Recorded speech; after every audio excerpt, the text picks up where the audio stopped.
Congratulations if you're a Brandon Podziemski supporter, because this one must have felt good for you. Congratulations to those who are at the Warriors game, because you got your money's worth. The Golden State Warriors coming away victorious at home against the Nuggets team that I imagine is going to feel just pissed, frustrated in a game where they clearly didn't come in with a sense of urgency.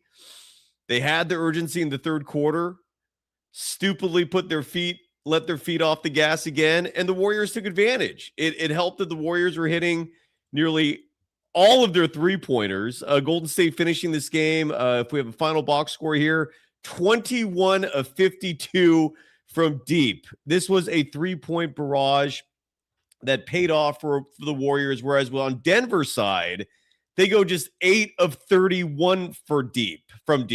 So the Warriors put up 21 more three-point attempts. They hit 40.4% of them. The Nuggets put up 21 less three-point attempts, only hit 25.8% of them. Al Horford, Big Al, probably spearheading this thing with a 6 of 7 attempt from deep, dipping into the fountain of youth.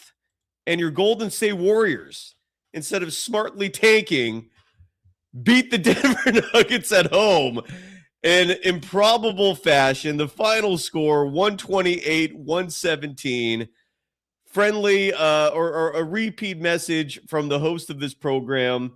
I hate 12:30 p.m. starts. This is way too early to be hosting a Warriors postgame show. But here we are. I'm also going to take a lesson for myself from the last time we had a post-game show following a 12:30 p.m. tip, and that is, do not have debates with me about Podziemski today. I'm not a morning person, so let's chill on debates. Let's just talk about the game. I'm not putting myself in that position again. But nonetheless, the Golden State Warriors coming away with the win at home. The Denver Nuggets, they've got issues. I mean, we're not here to talk about them, but that is a team desperately, sorely missing Aaron Gordon. And for those of you who just a year ago were begging the Warriors to trade for Cam Johnson, are any of you out there right now? Oh, man. Well, the Warriors, again, they're victorious. And let's have some fun on the show today. To recap the action, talk about what's next. Someone who did not play today, Kristaps Porzingis, who missed the game because of illness. Ryan Leong will be joining us live from Chase Center once he's done with all of his duties at the complex, at the compound of your Golden State Warriors. But let's talk about a game that, for the Warriors, was victorious. They beat the Nuggets. That doesn't happen often, but they pulled it off tonight, and we're going to recap it. It's Sunday afternoon. Even though it's a rainy day, it's way too bright. Way too bright. The sunlight pouring into the Golden Days studios in West Sonoma County, California. I don't like it. This needs to be a nighttime thing, not a daytime thing. Basketball, NBA basketball, is made for later in the day, not earlier. That's just my opinion. I'm being very opinionated right now. Forgive me. Let's get into it. We're powered by FanDuel, and the program's called the Golden Days.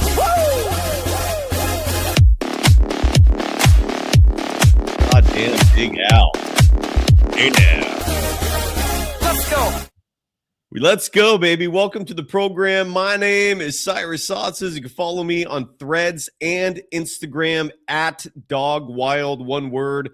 Over on Twitter, my handle is at SurfJournalist. The program on both platforms at Golden Days Pod. We're brought to you by FanDuel. Next up on the Warriors schedule as they improve to 30-27. If the Warriors do have postseason aspirations, and every indication from the Warriors front office is yes, or at least from the coaching staff is yes, then this was a well-needed, well-deserved victory for the Golden State Warriors.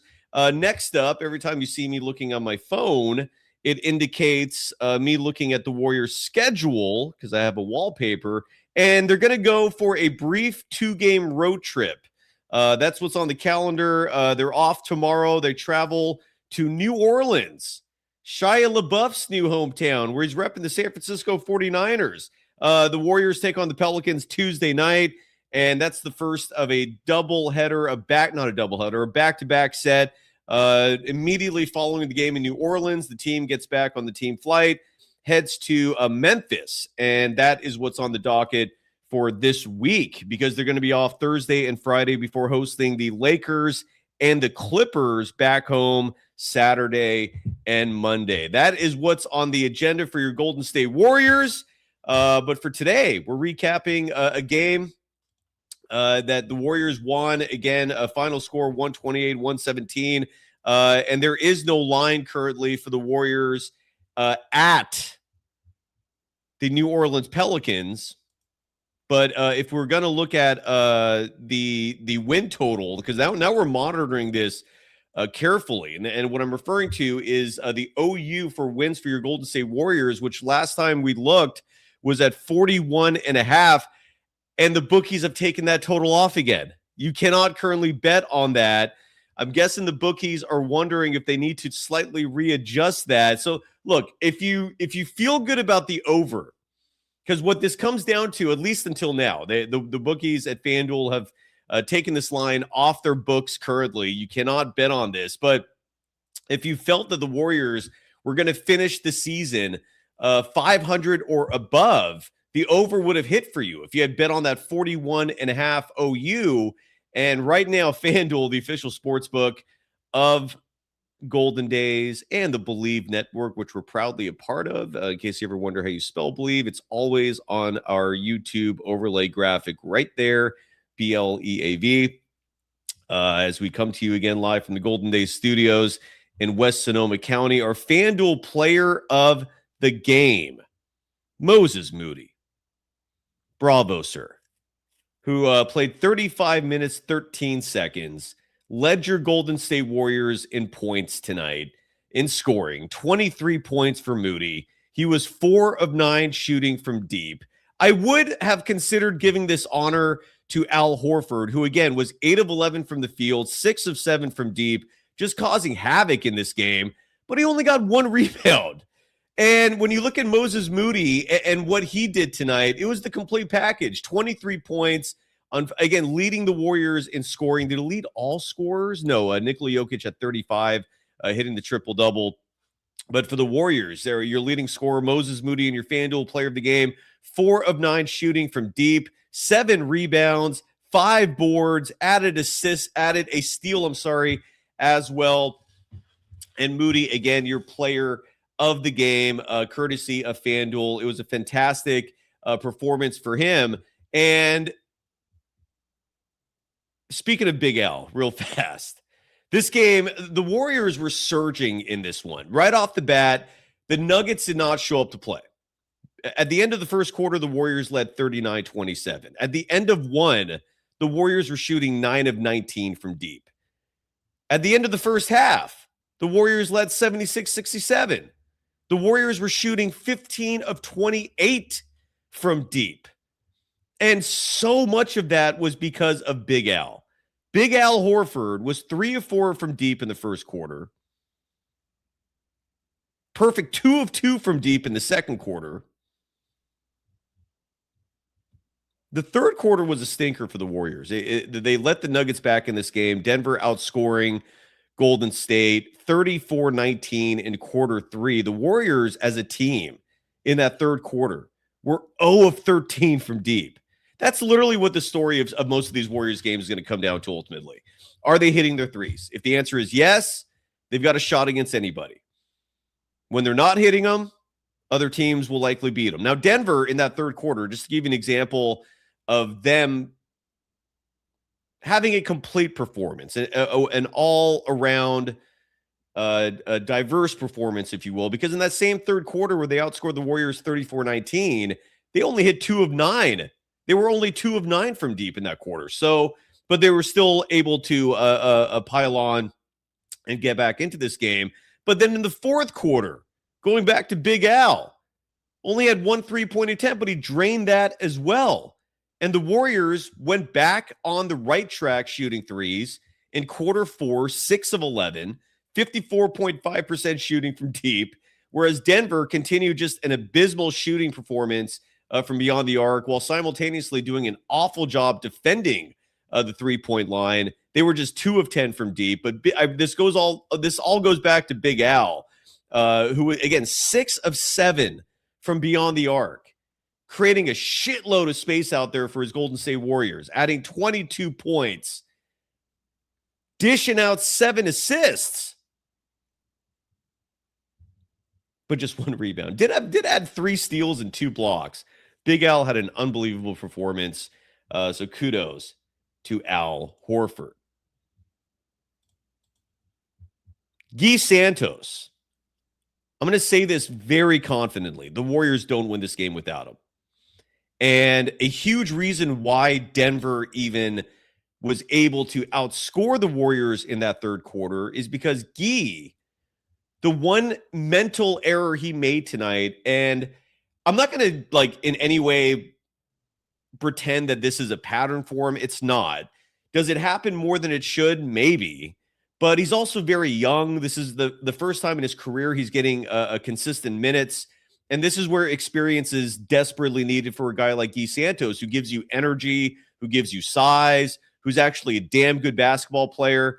But he commits fouls more often than he should at the end of in some games. And again, that's just something that with experience, he will get better at. But tonight, at the end of the first half, he had 4 individual fouls, and that forced Steve Kerr to not start him in the third quarter. And then when he came in the game in the third quarter, one of the first things he did was commit a very dumb foul off a missed field goal attempt. It was just a bad loose ball foul. It was just an unfortunate take on his part. And so in the third quarter, Guy Santos played less than half of that quarter because of the foul trouble. He didn't get in early, commits that dumb foul, has to leave the game again.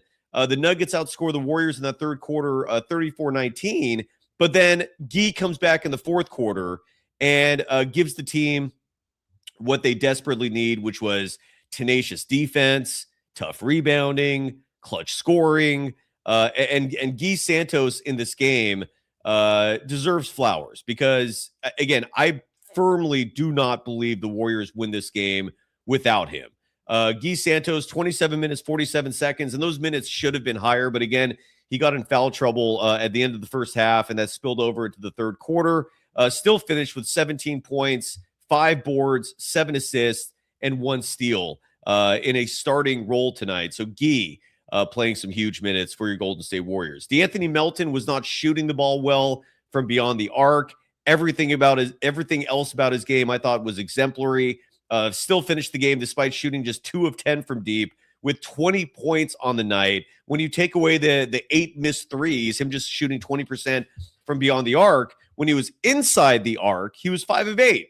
So he was causing havoc as a scorer when he was within getting near the paint, getting in that mid-range territory.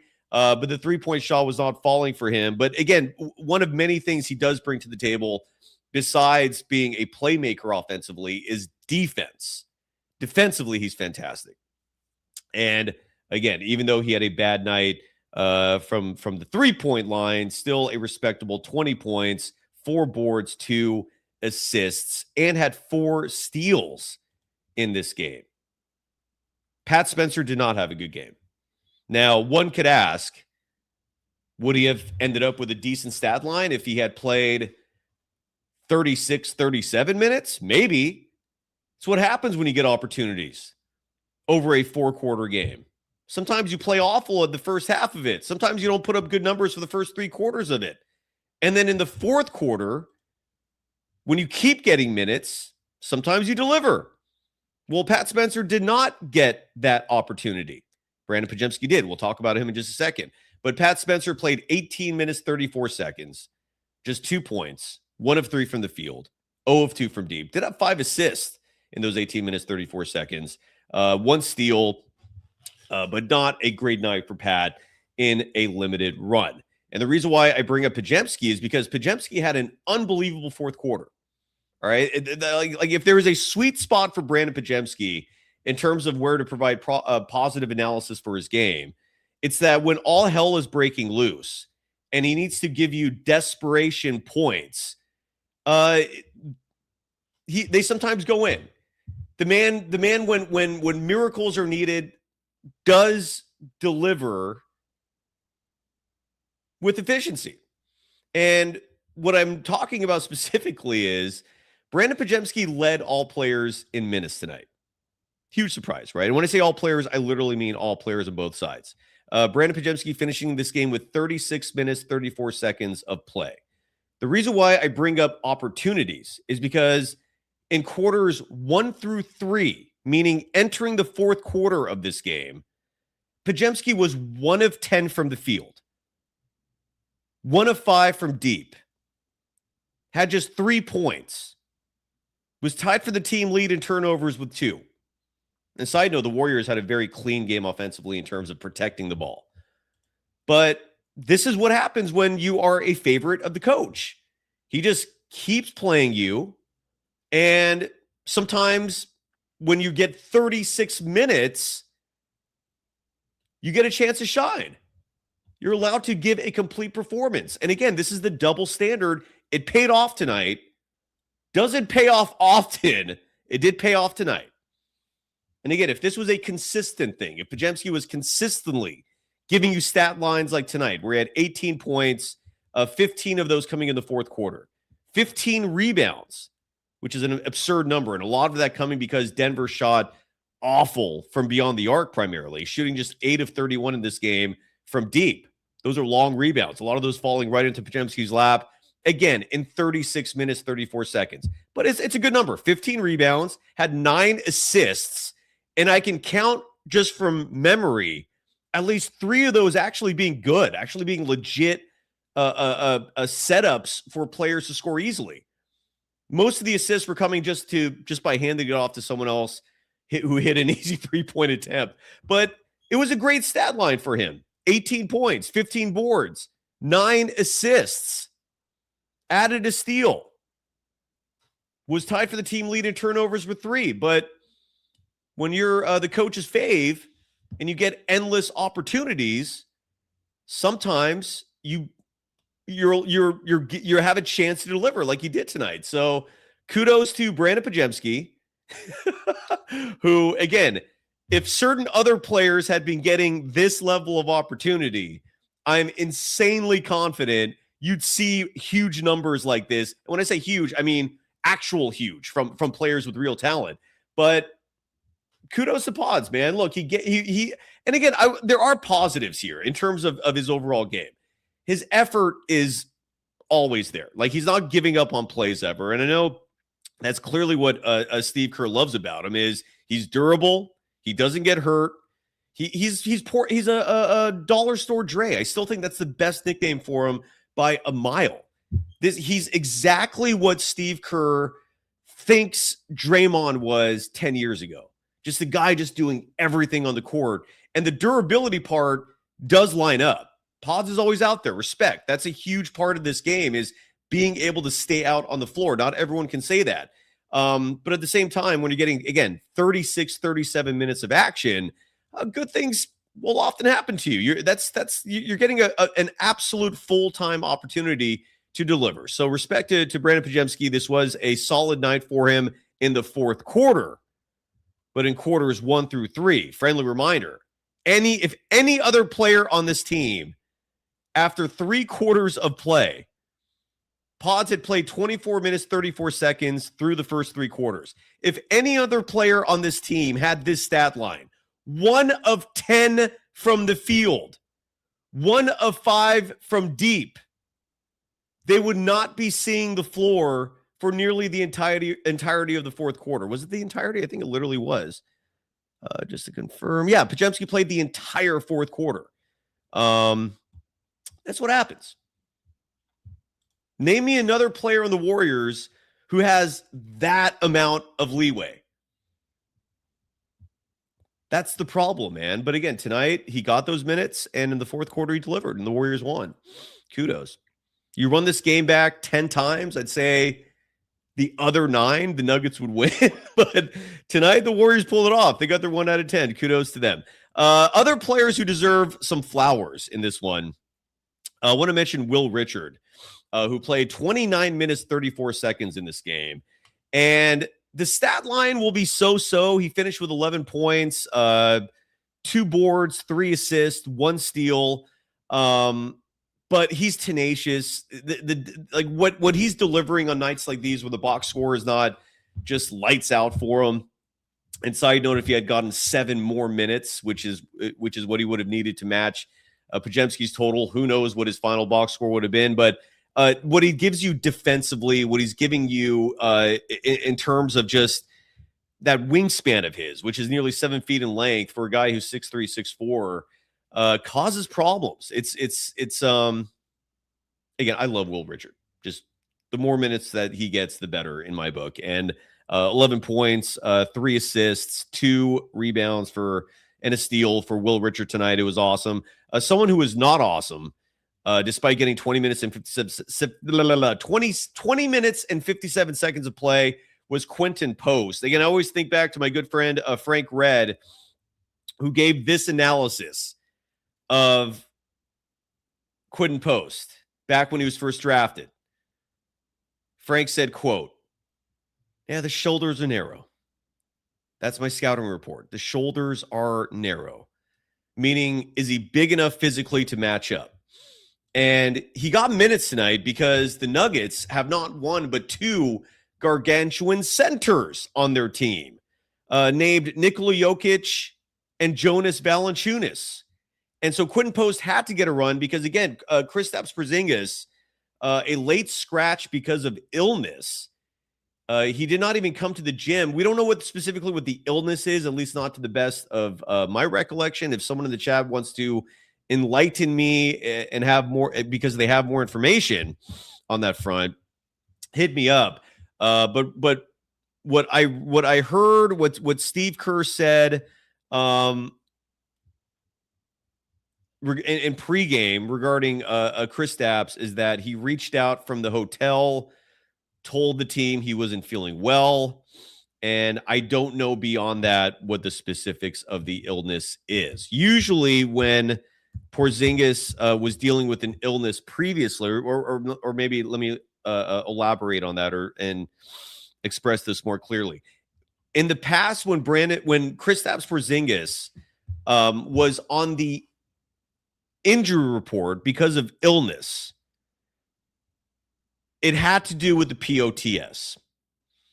And I don't know. Yeah, so Steve Kerr said that he got a text message this morning that Porzingis was pretty sick at the hotel, which tells me that that's where Porzingis is staying right now since he joined the Warriors, and that he was not going to be coming over to the arena. And why don't we hear from Steve Kerr? This was pregame.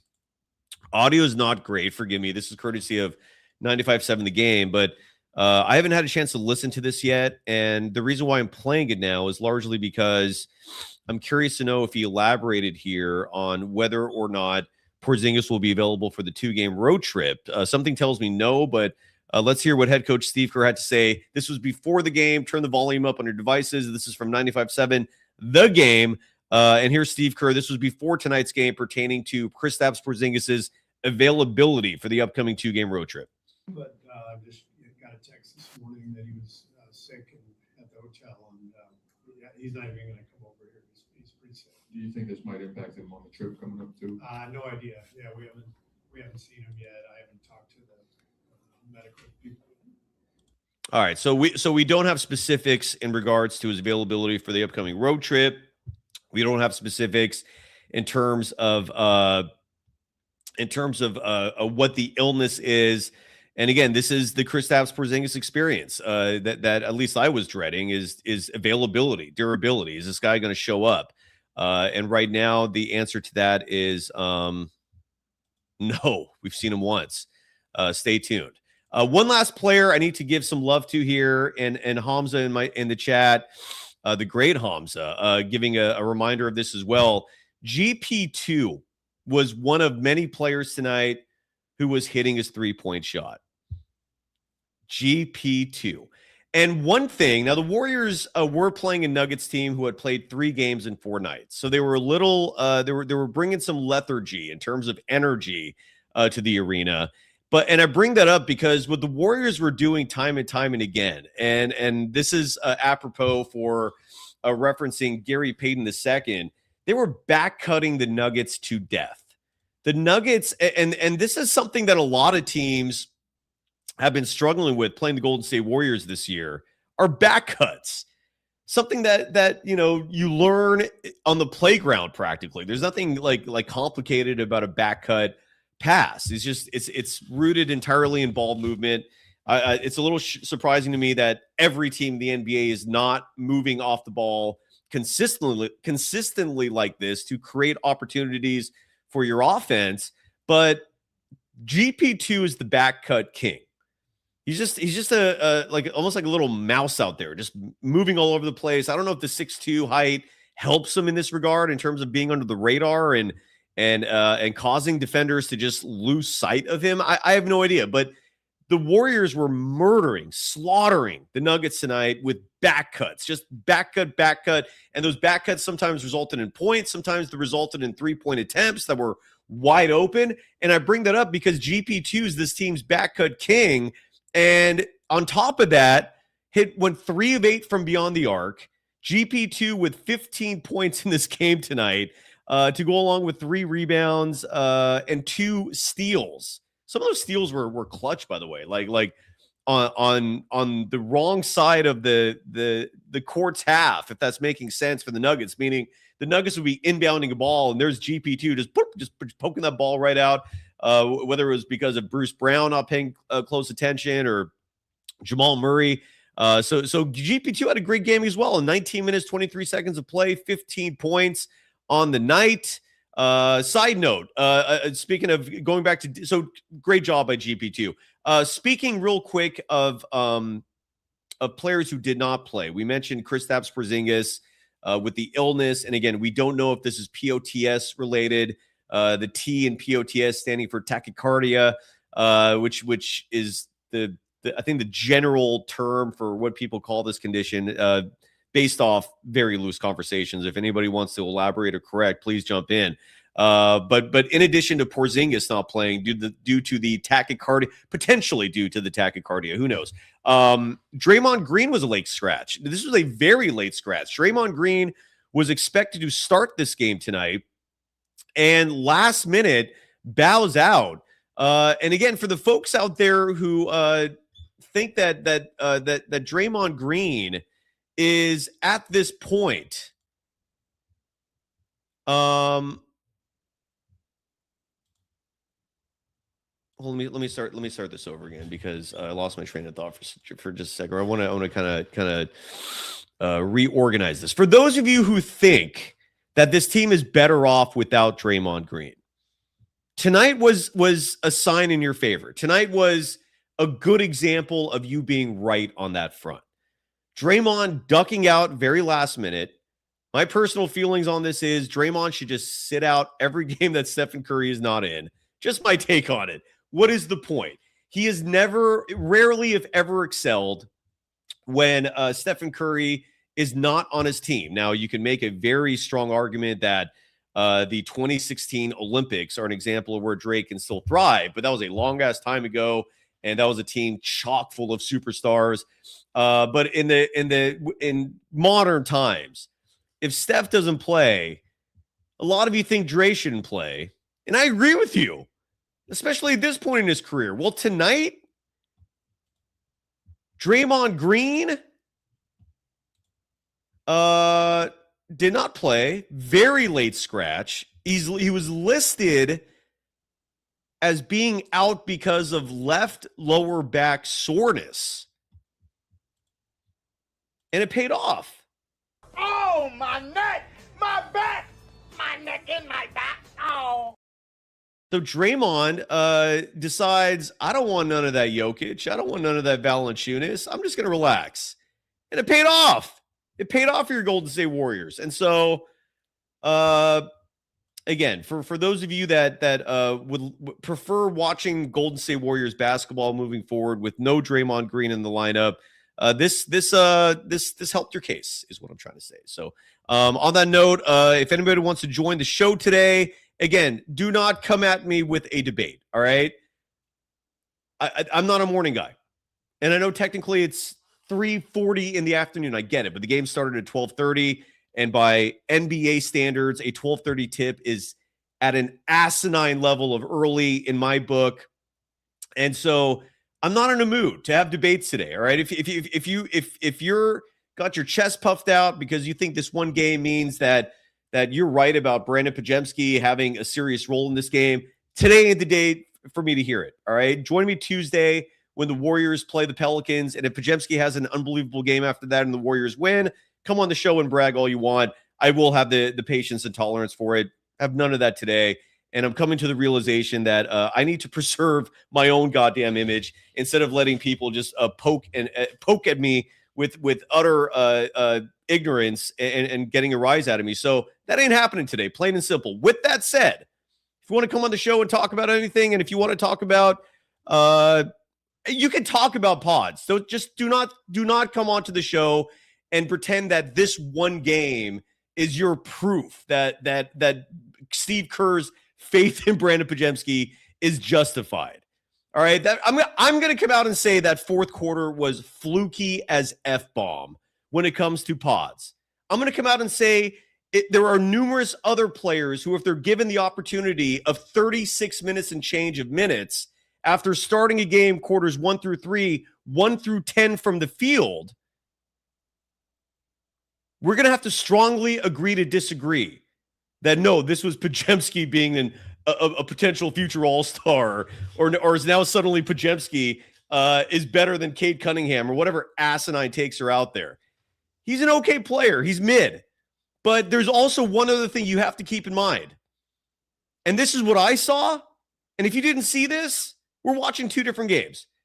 Literally, not literally, but nearly every possession that Denver had offensively, their strategy was not complicated. Go after Podziemski. Attack him.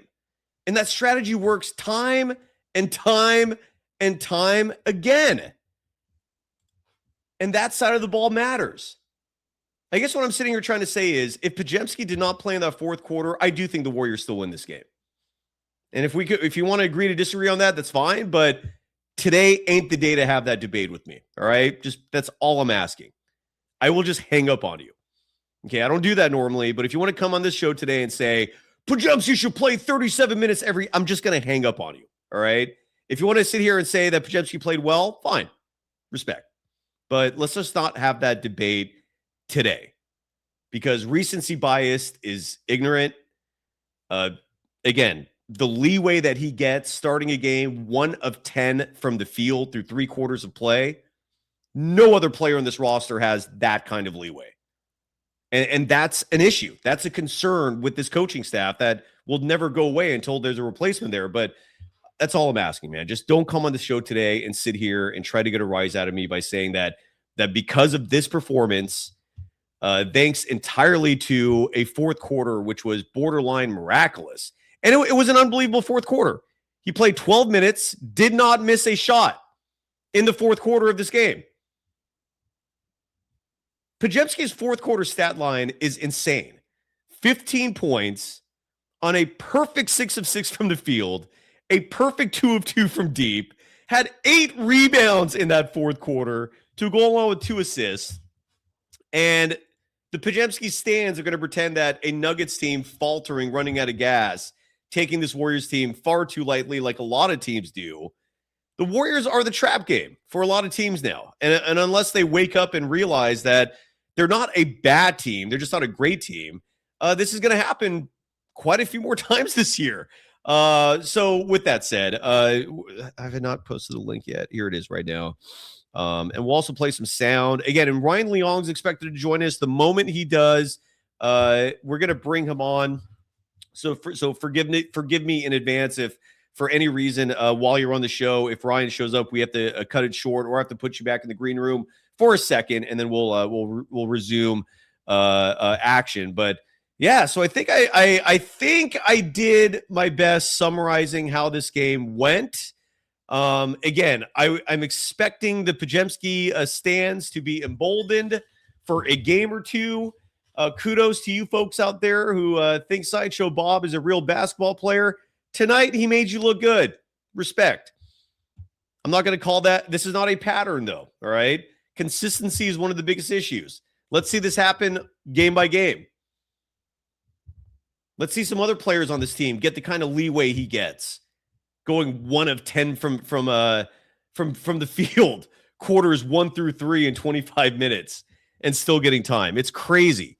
Julie Bashir, how you doing, brother? You're joining us in the middle of a blizzard, right? You got power? Yes, sir. Yeah, the power's good. Just snowing outside. How you doing, Si? You awake yet? I'm awake. I'm going. I'm good, man. How are you? I just got a nice glass of red wine, winding down with the weather. So is that the typical Sunday pattern? Is drinking red wine? Is that the tradition? Not too often, but my muscles have been pretty tight, and red wine relaxes you. So I went to get some red wine tonight. All right, so just dealing with that. But yeah, let's start. Before I get into the real point, I want to say that Moses Moody had a great game. I think the reason why he's the player of the game is because he had a consistent game from start to finish. And the thing about Moses Moody, I said this before, I don't think we know who he is as a player. And I've gotten on him for being inconsistent. But tonight was kind of the stat line that you would expect from a starting shooting guard, even though Steve Kerr doesn't play him as shooting guard. But 23 points, 7 rebounds, 5 assists. I think that's something that we've always asked for Moody, because if he's not making his shots, you don't see any of the other stats being filled up. So it was nice to see that not only in points, but he's also rebounding, assisting, and playing defense. So I'm not sure if that is a product of Steve Kerr, how he's played when Steph Curry and Draymond Green are out there, lack of confidence to keep him out there. But it would be nice to see what Moody is capable of in a consistent role. I think we got a glimpse of that last year when he was in the starting lineup for sure. And I think, I'm not going to say he regressed, but I think Steve Kerr's ability to make decisions and stick with it has regressed. And what I see consistently from Moody is when he gets real minutes, and he's starting to get that on occasion. Like tonight, for example, again, 35 minutes, 13 seconds. Those are real minutes. The stat line usually follows on that, meaning when you see him getting like starter type minutes from quarters 1 through 4, the box score usually reflects solid contributions. But again, when we talk about consistency with the minutes pertaining to Moses Moody, I think last game he only played 22 minutes, and I didn't understand that either. So yeah, tonight he played and he delivered. Man, it was a great performance. And there is a certain archetype or many different archetypes in the NBA, and there's ones that can come off the bench and do a very specific thing in a very short amount of time. And they're specialists. So whether that's what we expected from Buddy Hield, is like, hey, well, all you're known for is hitting threes. You get paid $9 million a year for hitting threes. Honestly, if he gave us nothing else but threes, we would be okay with the bad defense, with the fumbling of the ball, with turnovers, because what you're supposed to do as a specialist is supposed to be come in 10 minutes, knock down your threes, and sit back down. There's people like that around the league. I think I'm not going to waste your time thinking of names, but same thing with rebounding. Andre Drummond comes to mind. He comes in, gets his rebounds. So, but I think when it comes to Moses Moody and players like Will Richard, they need the time to develop throughout the game, because they're overall basketball players. They're not specialists in any one thing. And that's why you see inconsistency, because I don't think that Moses Moody is a if he's wide open 50% knockdown shooter. He can catch a heater. But if you're playing him, okay, let's see what you got tonight. Okay, 15 minutes, I'm going to pull you. that's when you get those inconsistent moments and the overthinking as well. And that kind of leads to the common sense that I believe you're trying to tell the audience. Listen, to those that hate on me, hate on Cy, that believe like, oh, why are you complaining in a win? Why are you complaining about a player that had a good game?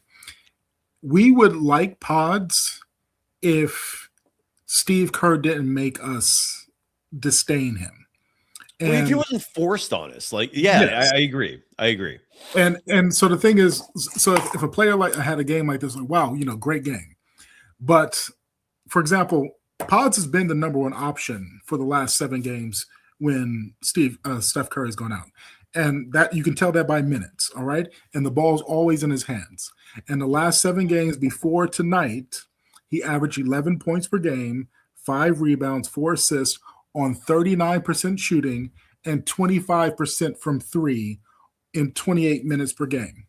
Now, for those that are just microcosm, only see a sentence here and there, or they're just prisoners of the moment of tonight, think about that. For 7 games, he was shooting less than 40%, shooting 25% from 3, and barely giving you 11 points, but Steve Kerr stuck with him. And that's all we have been asking from Steve Kerr for about 4 years when it comes to players that we see can give you massive stretches of great play. And if they have 1 bad game or 2 bad games, do not yank them. Do not make them feel insignificant or small in the media. So when it comes to Pods now in his 3rd year, and he's been having a very terrible year and very terrible stretch recently, and you can still see him that he's okay. Well, we're losing, we're winning. I'm still going to put him out in the 4th quarter or give him his 30 minutes. Then we look at that in context of the entirety of his career and also the entirety of the season and who it's affected throughout. We are 2 games above 500 because of this agenda, because of this insistence with this player. And to go back to tonight, you already stated it, but I want to get some context because remember when, and I know I'm beating a dead horse, but I'll be the hater in this chat and what's it called in the channel. And Kuminga, when he went 1 for 10, everybody was like, "Oh my God, he's terrible! Get him out, trade him." He went 1 for 10. He also had 7 rebounds and 3 assists, and only 1 turnover. He only played 22 minutes. I'm going to have faith in those that act like idiots in the chat, and I'm going to believe that you're smart enough to understand what I am saying. No, yeah. And just to summarize, what you're saying is, in one of Kuminga's last games, where he still had like this entrenched role on the team, he like you said, he won 1 for 10 from the field in just 22 minutes, was contributing in other factors. And I think what you're trying to say is if Kuminga in that same game was given a 12-minute 4th quarter to finish with a 35-point game, who knows what we would have seen. Mm-hmm. There were a lot of examples of Kuminga with these slow starts, quarters 1 through 3, he was not blowing you away. And then in the 4th quarter, like a lot of players in this game, like Luka Doncic is an example to me of a guy who routinely has a slow start to games and needs a full body of work to show you what the results are going to be and what the box score should reflect. I feel you on that. The double standard is gross. And side note, Julian, we have a lot of people waiting that I want to get to here. So I'll cut it short here. But on the last episode, you were on with us. You wrote a very eloquent email that we read. And one thing I want to start doing with emails like that, and this goes for anyone in the audience out there, we have a Substack page, a Golden Days Substack page. And what I want to start doing to incentivize all of you or maybe to reward some of you, if it's a reward, is write your own work on Substack and I'll republish it on our Golden Days account. Meaning like we'll make you an author of Golden Days. And so these emails that you write us, and our email address, again, if any of you are ever interested in getting your thoughts expressed, but you don't either want to do it on the show or you don't have time to join us on a live show, just email us right there, warriors24pod@gmail.com. And I try to read literally every email. Don't do the link thing. Like, don't send me 1 or 2 sentences with the link. There's no guarantees I'm going to get to those. And it doesn't make for a good segment. But for those of you who are great writers, clearly, Julian, yourself included, create a Substack page. Substack is currently the leading industry blog platform. And what I'll do is I'll just literally add your account as an author for the Golden Days Substack, and then we'll just have your story published, and we'll hopefully get you some recognition. So, am I making sense on that, Julian? Yeah, for me, I don't really care. So if you want to take that and publish it on your Substack and as yourself and Golden Days, what I want is for each of you just to get some credit for this. Beyond, like, I feel some guilt that you're putting all this work into these amazing emails. And I read it once and it's phenomenal. And then it goes into the ether. It's gone. Whereas if you actually wrote and published these things, they could have some shelf life, man. And you can get some recognition for your work. And with Substack, you can make money off that. I'm just trying to what do we type in? So everyone benefits. Just type in Golden Days Substack, and it should pop up. Well, no, the way this would work is create the Substack, email me once you've done that. And let me know what the Substack handle is, and then I'll just add you to the page. I'll just make you an author. And what that means is every time you write something on your Substack, it'll also go up on the Golden Days page, and that way you're getting read. Hopefully, you're getting some eyes on it, and this will and we're creating like a base there. My Substack and the way to find our channel Substack is right there. It's Dog Wild, just like my Threads and Instagram handle. Is my handle on Substack, and that goes directly to the Golden Days page. But that's all I'm trying to say. I just want this to be something where you're benefiting as well from the hard work, and it's not just literally being read and then it just stops there. Julian, any final thoughts? Yeah, and I was just going to recap what I was going to say with the Kuminga thing. That very game, give him an extra 14 minutes. You don't know how that will eventually look. If he had 7 rebounds in 22 minutes, that might end up being 15, like we saw from Pods. So I know there's going to be a lot of people in the chat that are not going to understand that concept. And great win for the Warriors. But for me, this is more on the Nuggets. So you have all across the league, you have let down games like this. Like, for example, the Cavaliers, fully healthy, that were undefeated since they got James Harden, just lost to OKC without their 2 All-Stars tonight. These games happen, and if you're not paying attention to the league the last few years and you only see a win like this, you're not really going to understand basketball. Like especially a team playing 3 out of 4 nights. You also have the factor of the subconscious letdown. Because if you go in the game and you say, oh, they don't got Steph Curry, they don't got all these players, and then you also get the report Draymond Green is out, mentally you're going to be lackadaisical because you don't think a team of Al Horford, Pat Spencer, Melton, and Pods and Gee is going to beat you.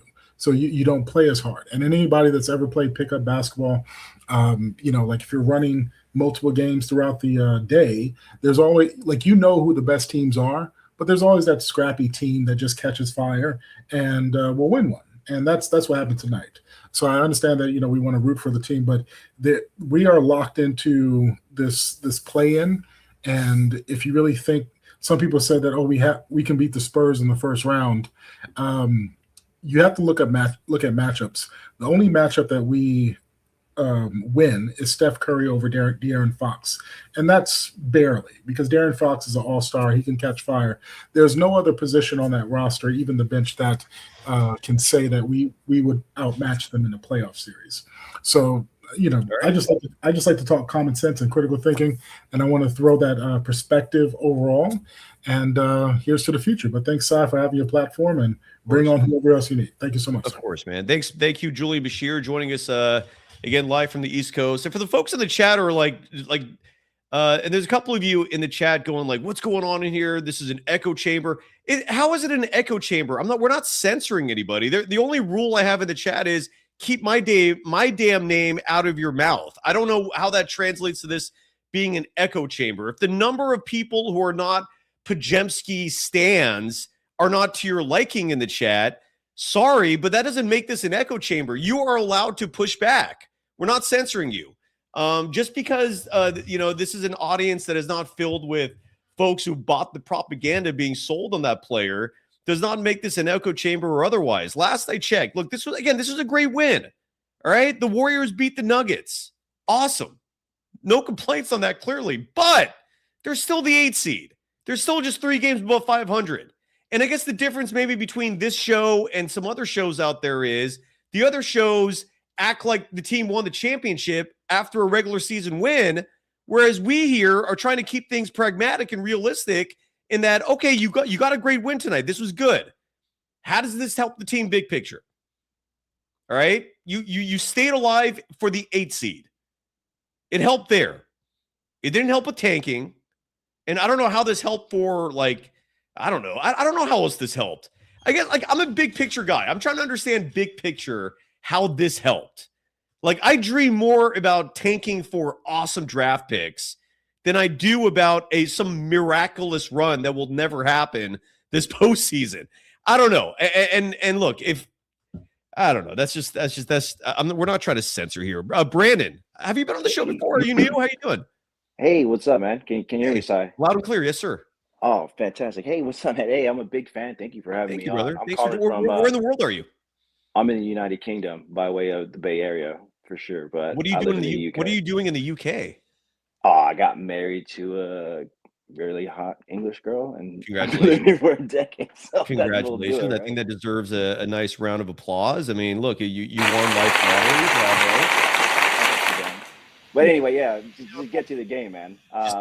London. I want to talk about Al Horford real quick because you just want to cut to the chase. All right. We can brush up on this, but real quick because I have it on my mind. I'm thinking about Al Horford. I think he really settled us into the game. Hitting those big threes in the first quarter and locking down that defense. And I'm a huge fan of Al Horford because one, he's 39. I'm 39. We're both born in the year 86. Last I checked, there's not many players that are playing from my year in the NBA, so that makes me proud. And Brandon, you're aging very well, sir.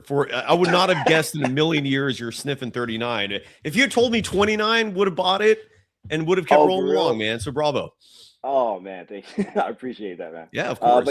But for Al, man, so that's why I've always been a huge fan of him. Like I was happy when he was coming to the Warriors. He was like, yeah, dude, I got my boy, because like he was on my draft, my fantasy team back in whenever 2005 or whenever he entered the league or what it was.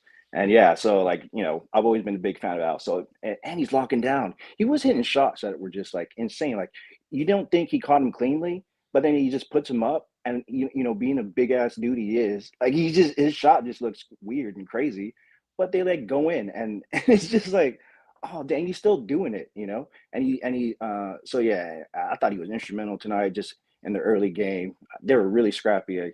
And like right now with the team without Steph, it's a hard watch. I'm not gonna lie.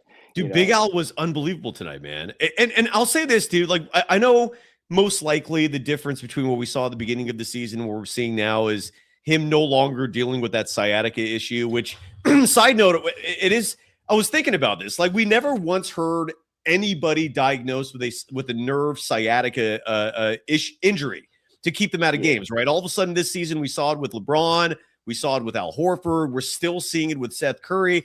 Part of me does wonder if it was just a modification on injury reports and what is now being called a sciatica nerve injury was just back pain, right? Because I'm guessing that's what it's affecting. It's your back, your neck, and obviously it affects movement, but it all ties back to the sciatica, which runs through your back. But point being, his release is night and day faster now than it was at the start of the season. And that's the part that I don't know if the sciatica had something to do with that, or if Big Al at 39 years of age is still updating his game. Have you seen the same thing? Because his release at the start of the year was not this fast. And now it's just like a split second. Like he does not hesitate. Ball's in his hands. If there's any space between him and the defender, he just lets it go. And it's paying off most games, not all, but most. Yeah, that surprised me because he's walking in there with confidence, right? And when you're an older player like that, and but the thing is, like, I wouldn't even say like he's open some of those. He's open, but it's like he's hitting them quicker. Like he's releasing it so quicker. That's like, I didn't think he was that open, but he has the confidence to do it, obviously. But it's just a very weird, unorthodox looking shot, especially for a big man. But he makes them. Yeah. So like for me, I love watching him play. But I thought the whole team, balled out. They couldn't stop Jokic. He almost had a triple double in the first quarter or something like that. It was like 13, 8, and 8. He had the triple double nailed by either the second or third. I think it was the second quarter. It was when he got his 10th assist, whenever that was. I can't remember when he got that, but it was early. It was a very early triple-double for Jokic. Yeah. Yes. But like also him being a bigger player too, like watching him play, and like he was balling out, man. He was just hitting these weird, awkward shots. Like, because I as a Warrior fan, I don't watch other teams play as much, especially living in the UK. So the games start here at 3:30 in the morning if they're playing 7:30 Pacific time, and obviously I'm not going to save to watch those games. But when I get a game like this, it starts at 8:30 my time, and I can watch it. And like I said, I've been watching you for the past few years, and like I never got a chance to go on because it's like it's hard to link up at that time. But like, I'm so excited just to call in and like say what's up, and thanks for having me on. So you're listening to me bitch and whine about how early this game is, and you're thriving right now. This is like your cup of tea, no pun intended. Yes, bravo. Yes, because like yeah, man, I've just been in bed watching it, and it's just like you never get these days, and me being a huge Warrior fan. Here, let me show you what's up. I'm a massive Warrior fan. Oh shoot, hold on, my bad. Like I got it tatted on my forearm, baby. Like, what is the tattoo? Oh, can you not see my smile? It's kind of dark. I'm sorry. Can you describe it? Oh my bad. It's the bridge. I see it now. Because what is that big circle around the bridge? Oh, that's the Filipino sun. That's the Filipino Heritage Nights. There we go. Thank you for elaborating. That's the part I couldn't figure out. I see the bridge now. That's a sick tat, dude. How long have you had that? It's gonna be a full sleeve, but for over a year now. But I'm still working on it. That's why it's a little. If the Warriors pull the miracle and win the title this year, is that the tattoo I should get? A big Steve Kerr tattoo right on my forearm? On your forearm? I would understand. Maybe like shoulder blades, to be fair. I mean, I wouldn't. Because you know what? If you're, that's just weird having like a face. Especially if you're being intimate, it's just weird. That's what I'm willing to put up, man. I'm a guy who believes if you're gonna talk big, put your money where your mouth is. And what I'm saying about Steve Kerr is if he proves me wrong and he leads his team to a 5th title, which is all I want, man. My agenda is Steph's legacy, and he needs a 5th championship in my book to cement just how great of a player he is. Because 4 is not going to put him on Mount Rushmore, which I think is where he belongs. 5 will. And if Steve Kerr can deliver that, dude, I don't know if the forearm's going to happen, but his face will be on my body. That is a pledge. Yeah. Oh man, I would love to see that, and I will come back on the show. I'm sure a lot of people would. Whatever hour of the time it is, wherever I'm at. If it's 3 o'clock in the morning, I'll come on the show, man. So for me, when I get to watch these games and they win, I try to celebrate, because like I don't get to see them live as much, except for like on Friday, Saturday nights, they'll start at 1:30 on the East Coast, and so I might stay up a little bit and watch those games. But I'm always tired the next day. Throwing you off, right?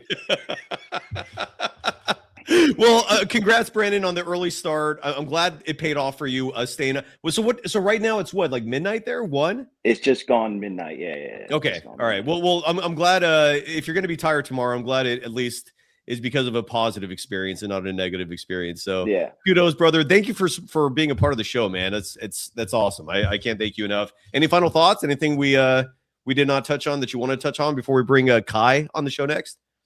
Man, I just want to say thank you for having me on. Like I said, it's always been like I've been watching you guys for so long, and I just love to be part of it. And so I really appreciate it. Hopefully on these earlier games, maybe we can make it a thing, if you're going to do them. You're always welcome. I'm always doing these. You're always welcome, man. So Brandon, thank you.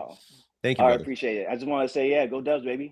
Go Dubs, dude. Beautiful. That was Brandon from the UK, and that transition to Kai, who's joining us. Kai, where are you joining us from again? You've been on the show before. I forgot where you're at though. Florida. Where in Florida? Naples. It's been a long ass time since you've been on the show. How have you been? Well, it's no secret that I am a fan, but at the same time I am a disgruntled fan of this show. When I say I'm a fan, I listen to every show. Thank you. But I get disgruntled about a lot of the stuff that I see happening on the show. I remember. We were talking with Julian just now, and you guys said something. And I've always known that is the case, but it was good to hear you guys say that you guys don't really hate Podziemski. No. Just Steve Kerr's misuse of him that caused you guys to hate him. Because whether you guys are going to admit it or not, you guys are Podziemski haters. I don't agree with that. Hate's a strong word. If you're going to use the word hate, put sports in front of it. Say that I sport, but even then, like, I don't sports hate him. Like, I sports hate LeBron James. Like that, I would agree with, largely because he's an attention whore, because he calls himself king, which is the poster. That's the epitome of narcissism. Is literally calling yourself a king. And I've never been a fan of someone who like wants attention. That to me reeks of insecurity. He elicits all these fans who compare him to Jordan, which drives me utterly insane. You could say I sports hate LeBron James. Doesn't mean I hate him personally. He's probably a really nice guy in real life. But in the sports world, yeah, I sports hate that guy. I don't sports hate Pods. I just look, and I never criticized them like heavily until this season. I wanted a decent sample size before I started coming to some strong opinions about him. I just think there were better options. I just think he gets favoritism, and there were better options. That's it. Listen up. See, for example, like tonight's game, and the kid has had a rough stretch. Keep in mind, though, he's the youngest player on the squad. Rookie Will Richard is older than Podziemski. He's the youngest player in the squad. I saw somebody comment earlier that, if he could play like this always, then he would be a good. What fucking 22-year-old that goes out there and do 18, 15, and 9 every game? 22-year-olds don't do that. Yeah, so don't. Yes, they do. Like, there's no 22-year-old in this league now or ever that comes out every night and gets 18, 15, and 9. It doesn't happen.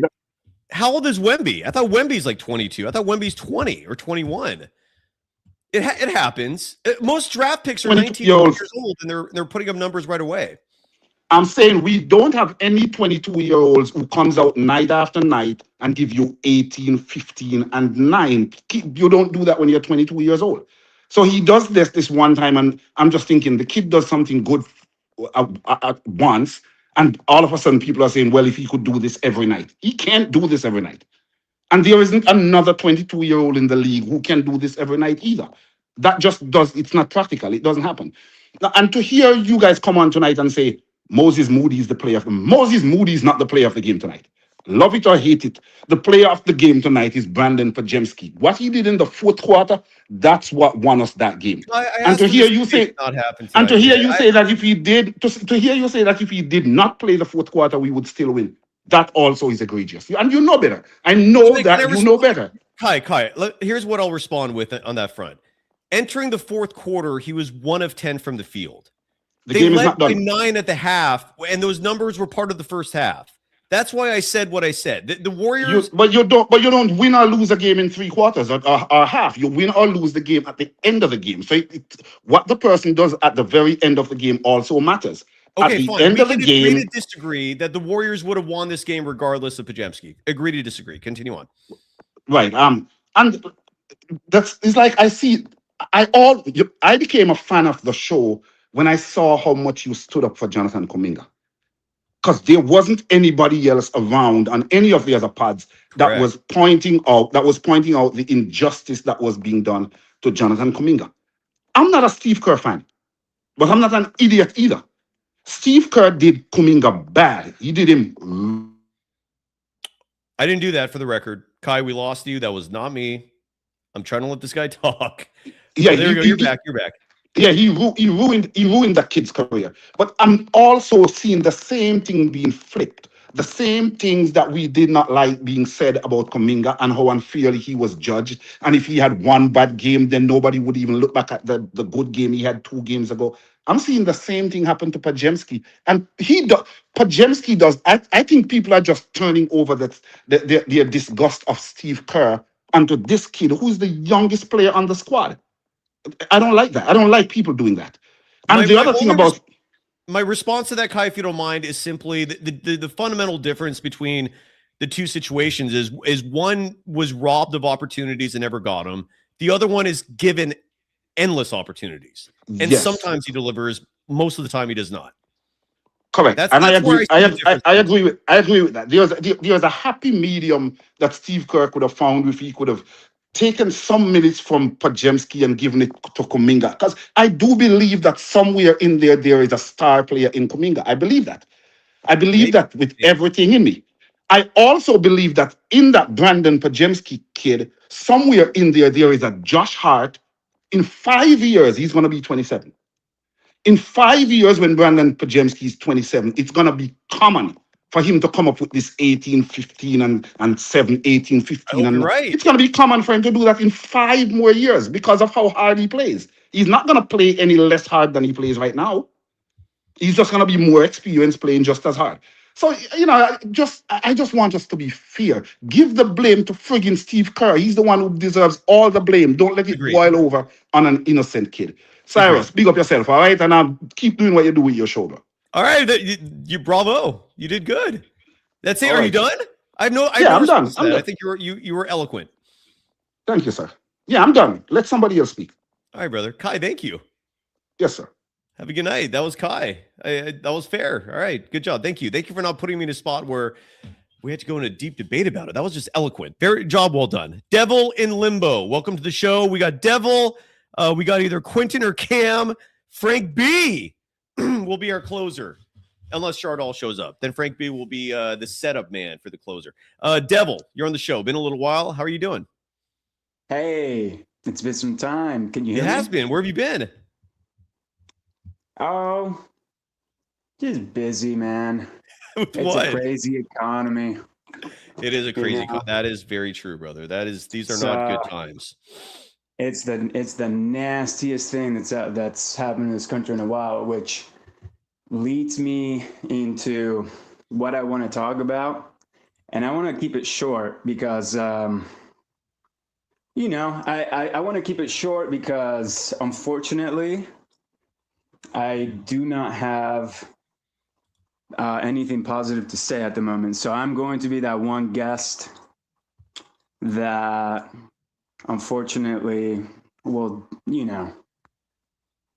say some things that, that's why I want to make it quick. But anyways, let me get to it, okay? So I'm only going to say this because you, Cy, are a very tolerant person in your show. Thank you. Not everyone agrees with that. I try, man. Thank you. Thank you for saying that. I appreciate it. Yeah, and because the last couple of shows you said that, well, I allow people to talk about politics as long as you don't talk shit about me or anything like that. So because I haven't heard anybody mention it and nobody has said anything, and you are literally the one person in this whole entire Warriors fandom podcast, I don't want to say podcast, but like shows or whatever, that you allow people to say some things that not everybody is going to cover for a lot of obvious reasons.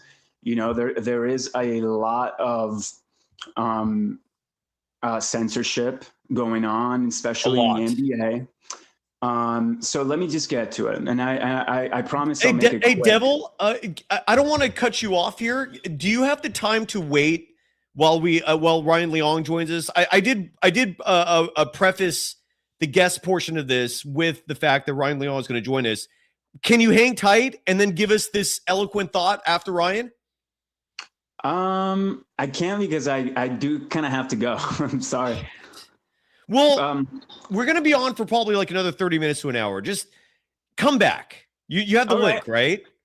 I do. I can come back, I guess. But yeah, I'll come back. Because I can't have Ryan waiting. He's literally sitting on the Chase Center floor right now. Devil, I apologize, brother. Just try and come back. But I did preface saying when Ryan Leong is available, he's going to take precedent for good reason. And we have him now with Bay Area Sports Wraps, NBC News Radio's Ryan Leong. You can follow him on Twitter at Ryan Leong, on Threads at Sports Cyclopedia. Ryan joins us on the Chase Center court. How are you doing, brother? Been a little while. Yeah, thanks, Cyrus. I know it's been busy, man, but it's a lot easier when you have a day game versus a game that starts at 7:00. I'll still get out of the building at a decent hour. And I'm not the only one when I speak for people who are saying how happy they are that today was a day game. You're one of those. Like you actually prefer the day games. Oh yeah, I mean, everything just ends your day at a decent hour. You're not rushed to do stuff, you know. You just have more time in your day for everything. Well, what's changed between last year and this year about the night games? Because last year, I remember you had like no issues joining us, and this year it's like the nights are becoming a problem. It just takes longer sometimes to get stuff out. It depends how long players take. It just seems like post game is taking longer as well. I think players are taking longer in a post game. And it just like, then you're just trying to turn stuff around as quickly as possible. So, yeah. Interesting. Well, we're grateful when you do have the time to join us. And again, Ryan Leong with NBC News Radio with Bay Area Sports Wrap. Subscribe to Bay Area Sports Wrap on YouTube, especially. Again, follow him on Twitter at Ryan Leong. Look, I feel like the fans got their money's worth with this game. It was clearly an upset. I saw the line right before tip. The Nuggets were favored by 6.5. This was a clear-cut upset. What was your takeaway from the Warriors beating the Nuggets tonight? Final score, again, 128-117. The Warriors now 30-27 on the year. Yeah, it's funny. I have a friend of mine who's a big Warriors fan. He thinks the Warriors should be tanking right about now, and they obviously didn't do that today. I don't know how this may affect them, though, on their upcoming road trip when they go to New Orleans and Memphis, because they're still going to be shorthanded, all these guys that they're shorthanded. I don't know about Kristaps Porzingis' status because he was out sick. And when we talked to Kerr this morning, he had no prognosis on his state of his health or what was going to happen. I assume he's going to go on the road trip, but I don't know. I mean, he might have some kind of a flu bug. And then you got Draymond with his back issue. Ryan, sorry to interrupt you, but real quick, that was one of the fundamental flags with this guy when they traded for him. Every time he's listed on the injury report with illness, it didn't have to do with a flu situation or cold or a bug. It had to do with his POTS. The tachycardia that's affecting his heart. But no, we don't have specifics about what the illness was in this case. Right, Did you hear anything? Like, was it a flu thing, or we don't know, huh? So don't know, just out sick. Yeah, exactly. So we don't know. But yeah, I mean, I don't know a lot about his health except for the fact that you see again when you normally see Kristaps Porzingis next to his name is more often than not DNP, right? Did not play. So yeah, I mean, when he's healthy, and that's a huge if, he's great. But when he doesn't play, like he didn't play today. And who knows if he's going to play the next couple games, as I mentioned, on the upcoming road trip. And how much is that going to affect as well the Warriors played today? Do they have enough time to recover? Because they just don't have that many healthy bodies. And that's why you need bench players. That's why you need all the depth. So you can have guys sub in minutes so guys don't get too tired. Now, they were energized today, but this is only one game. So I didn't think they were going to win this game at all. I thought they were going to lose by like 12 points. But, obviously, it was a huge upset. But, yeah, I just don't know what their long-term prognosis is, and Draymond is not getting any younger. And I also find that even when Draymond is playing well, he needs guys like Curry and Butler and whoever else to play off of, and he's much more effective that way than when he's playing without those guys. Agreed. I actually prefer Draymond sitting out the games when Steph isn't there. We're not seeing good results come from this. The team is clearly trying to play for playoff positioning to set Steph up for a hopeful miracle run in the postseason. That's all he's asking for is just a shot, even though we have no idea even when Steph's going to come back. Do you mind if we address a paid chat while you're with us? Yeah, sure. And this could seg into a good topic that I'd love to get your thoughts on. Brooklyn Opinion dropping $9.99. Thank you, sir, or miss. I don't know the gender. Writing, quote, Brandon Podziemski gets all the minutes and got to develop without Steve Kerr stopping him. And now, because he had one good game after all these minutes of developing, you want to crown Pods. And this leads, Ryan, to your thoughts on Brandon Podziemski, who for quarters 1 through 3 was 1 for 10 from the field. This was not a good game until the fourth. He exploded in that fourth quarter. Your takeaway about Brandon Podziemski and the opportunities that tonight paid off for him. Oh, definitely. I mean, I was listening to Tim Roy, as I always do on the Warriors broadcast, because you can pick him up with they have an FM indoor antenna where the broadcast is live. And Tim was mentioning how until the fourth quarter, Pods had a chance at a rare non-point double-double. Now, of course, it turns out he did get that double. He almost had a triple-double, right? So he ended up with 18, 15, and 9. But it was going to be a double-double without the points. And then all of a sudden, as you mentioned, he had a great fourth quarter. I mean, he's a guy that's definitely benefited under Kerr's system because Kerr just gives him a long rope. I mean, that's the best way to put it. You and I both know that. He gets a lot of there must be something that Kerr sees in Pods that he likes and therefore gives him more playing time. Maybe it's his work ethic. Maybe it's something he sees in him that reminds him of the playing days and when he was with the Bulls and the Spurs. I don't know.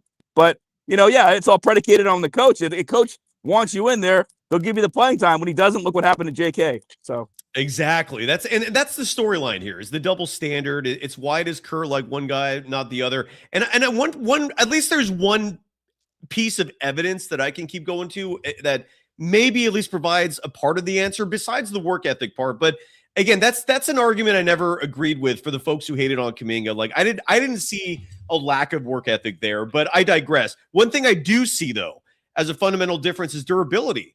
Podziemski is out there night after night. And I don't know if that's something, if it's that simple in terms of being a sell for Steve Kerr is, are you available? And if the answer is yes, he may or may not play you all the time. But one guy who who had a fantastic performance tonight was Al Horford, Big Al.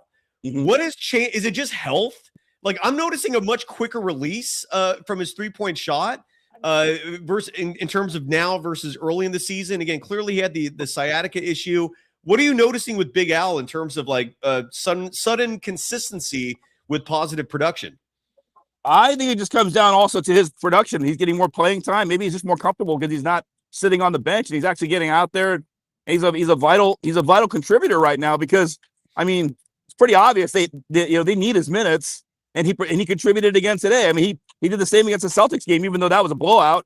Yeah. But Horford is showing that he's still a very productive player and it's all again about a matter of is he given the green light to play, which he is, and then he's able to show what he can still do, in my opinion. How are you doing, man? How's Bay Area sports rap? What's it's good. Yeah.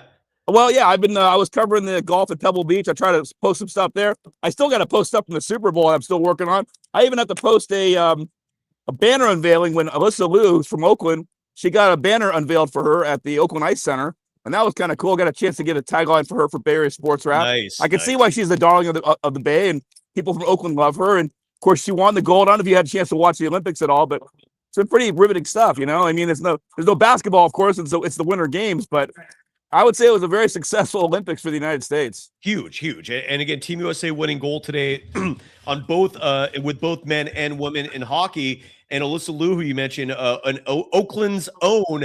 For folks who don't understand what you mean by tagline, at the start of every episode on Bay Area Sports Rap, folks subscribe to it on YouTube, please. You have an introduction from someone who's a big name. Yeah. Like Steve Kerr is one of your taglines. Hi, this is Steve Kerr. You're listening to Bay Area Sports Rap. Hi, this is Steve Mariucci. So so you just got Alyssa Liu to give you a tagline. Who are some other amazing names? Because you've tracked down some impressive folks to give your show love. Well, most recently during Super Bowl week, I got both sideline reporters, so I was able to get Kaylee Hartung and Melissa Stark. I bumped into Frank Caliendo, got him. Where did you track Melissa Stark down? They have a NBC Sports media availability for the Super Bowl week, so that's they usually, section out about an hour. So I had an hour. There's an hour to talk to all the people from NBC, and I got a few minutes with Kaylee, and I got 4 good minutes with Melissa. So, and this was at the end of the day, but I guess I asked her some good questions. That's always what it comes down to. Even when people want to, they're tired, they want to leave. If you ask something good, they'll give you the time of day. So, I got Frank Caliendo. He's great. I mean, of course, he's known for his John Madden impersonation, but he also does a great John Gruden. So he did that for Bay Area Sports Rap. I got a chance to catch up with Kevin Harlan. He's given me taglines before, but he gave me another one. So I got him. And I got a chance on opening night to get Ernest Jones, who's one of the linebackers from the Seahawks. So, yeah, it's just a matter of opportunity and trying to be, politely persuasive, as I like to say. And usually people are pretty cooperative. So that's how it's gone. I've only had a couple people tell me no, but most people say yes. Which begs the question I was going to ask. Who said no to you? I'm trying to remember exactly. Sometimes some big names are just busy. I remember one time I saw Spike Lee, and he was too busy to do something like that. But I get it's just usually that people are just too busy. But nobody's ever been like, they're not flat out mean about it or rude. I'm pretty, like I said, I'm a pretty polite guy. So, I try to be nice about it. And, I know I don't want to take away from their time, and everybody's busy. So, you just try to be mindful of that. And, again, usually good things happen. And Chris Burkhardt was a bit of a tough pull, if I remember you. Kevin Burkhardt. Yeah. I've known him for a long time, but I was able to get him too. So it worked out. Yep. So today at the game, Warriors Nuggets, this was nationally televised. Yeah. You had Chuck, Ernie, Kenny, Shaq giving you commentary at halftime.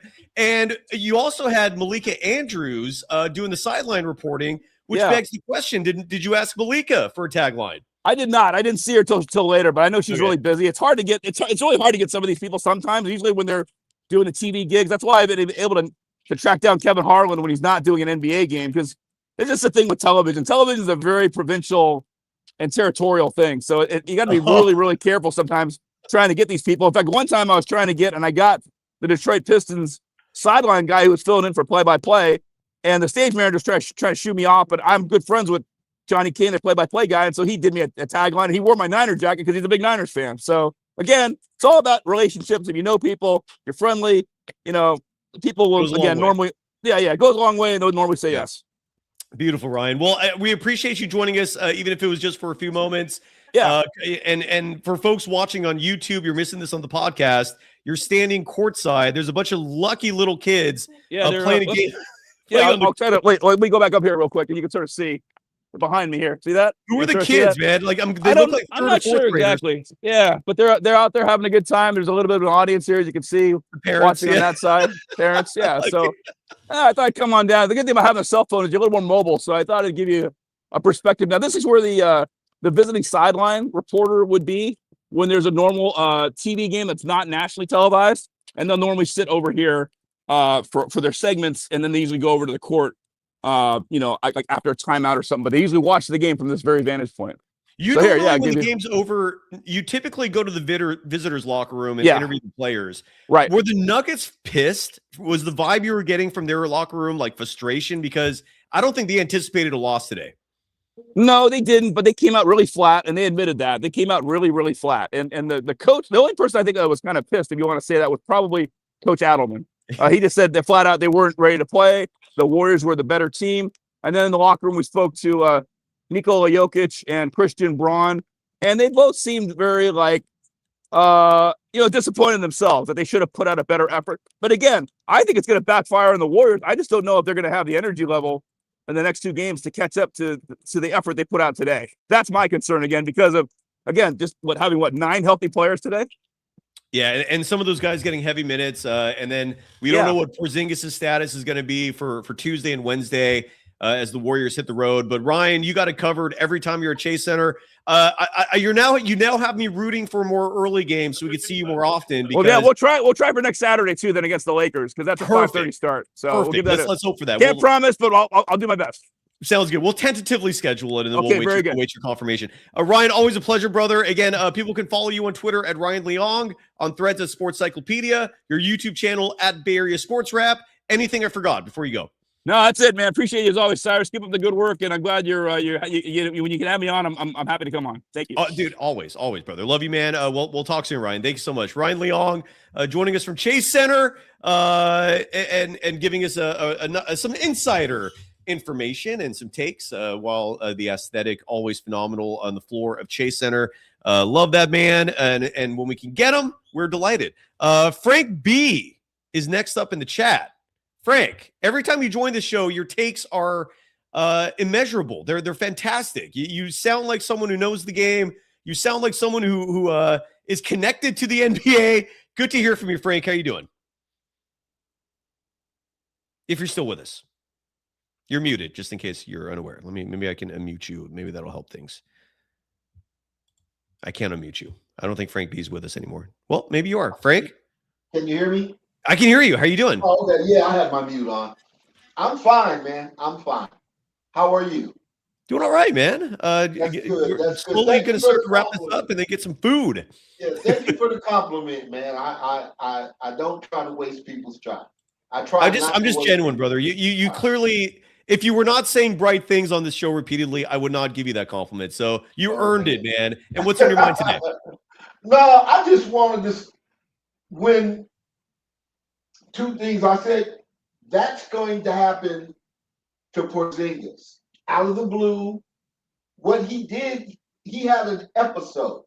They call them episodes, almost like an epilepsy. He woke up and stood up, and the world shifted, and he was done. And what you have to do is, when that happens, you can't fight it. He got to kind of like have to sit down, and they have to try to get his heartbeat under control, so they don't have to medicate and give him that medication. Ooh. Are we talking side effects with that medication? Yes. If he takes that medication, it'll be 3 or 4 days before he'll be able to go back out on a basketball court. Oh my God. And again, you gave us more insight about this tachycardia than anybody. Yeah. And what you say is the first word, remember the first word, postural. Yeah. Posture. It happens standing. Just standing, it can happen. So he can be sitting on the bench in the middle of the game and stand up to go back in the game and go, whoa. And next thing you know, he'll be weeble wobbling. And then he's done. So there's something that's bringing it on, or he's doing something wrong to make it happen. It just happens. There's nothing that triggers it. It's entirely random. There are things that trigger it, but sometimes it can happen random. Ooh. Yeah, that's the my guess would be, and I could be wrong on this. My guess would be they told him to just stay in the hotel and ditch. I cannot see him going on this road trip. Because they want him to be able to go on the road trip, because they would have to take him to the plane if they didn't keep him down today until they travel. If he tried to walk around, they'd probably have to take him to the airport in a wheelchair because they'd be afraid he'd fall over. Jesus, KKS in our chat, by the way, adding that Porzingis in his younger years, but way back in 2010, what would that make him? That's 15 years ago. So when he was a teenager, he was diagnosed with anemia. Jesus Christ. And that's why I said his calf muscle, it's going to stay like that. Oh, it's going to because blood, the most important thing about that is blood flow. When your heart starts beating fast and you have those episodes, with the faster your heartbeat, the less blood oxygen pumps. Oof. So when you don't get blood oxygen, you don't get oxygen to the muscles. Oof. And the furthest extremity from the heart are the legs. And the largest muscle that far away is what? The calf. So you're going to get calf cramps and strains and pulls. So that's why I said that calf muscle thing's not going to go away. That's going to be a part of the rest of his career. Oh my God. So this is it would shock me. I mean, but then again, I feel like the Warriors, everything they do shocks me. So, but with that said, it would still shock me if the Warriors brought him back after this year for this reason. You can't count on him. I feel like if you give him anything more than a veteran minimum, you're wasting money. But that's just me. Exactly. Maybe I'm wrong on that. That's why I say when he comes back, the most he's going to be able to play in any game is 12 to 15, like he played 12, 17 minutes. And that will be 30, 25 games in a year. That's crazy, man. Well, he's not going to be worth more than, but the Warriors aren't going to have much more than that to give anybody next year. So he'll be right in the middle of the pay scale. I will say this about next year, man. If it comes down to an either-or situation between Kristaps Porzingis or DeAnthony Melton in terms of who you bring back, they're absolutely wrong. They pick Kristaps over Melton. They better not screw that up, man, because Melton is to me a long-term piece. Porzingis, you did that just to save money ultimately, and not by not bringing it back next year, right? That's craziness. Now, look, the Warriors survived today easily, fairly without Porzingis, and Al Horford helped make people forget all about his absence. Huge win. What was your takeaway from the game today? If you have one? I thought we had a chance even without Porzingis because it was a third game in 4 nights for Denver. They looked like with Aaron, with the power forward being out. Or Aaron Gordon, with Aaron Gordon being out and them being so bad on defense. And Payton Watson. Payton Watson's out too. Oh, okay. That's 2 games. Yeah, so I was like, they're so bad on defense. And like my cousin told me that They are. the big man, Jokic, that his wrist is toast. And he's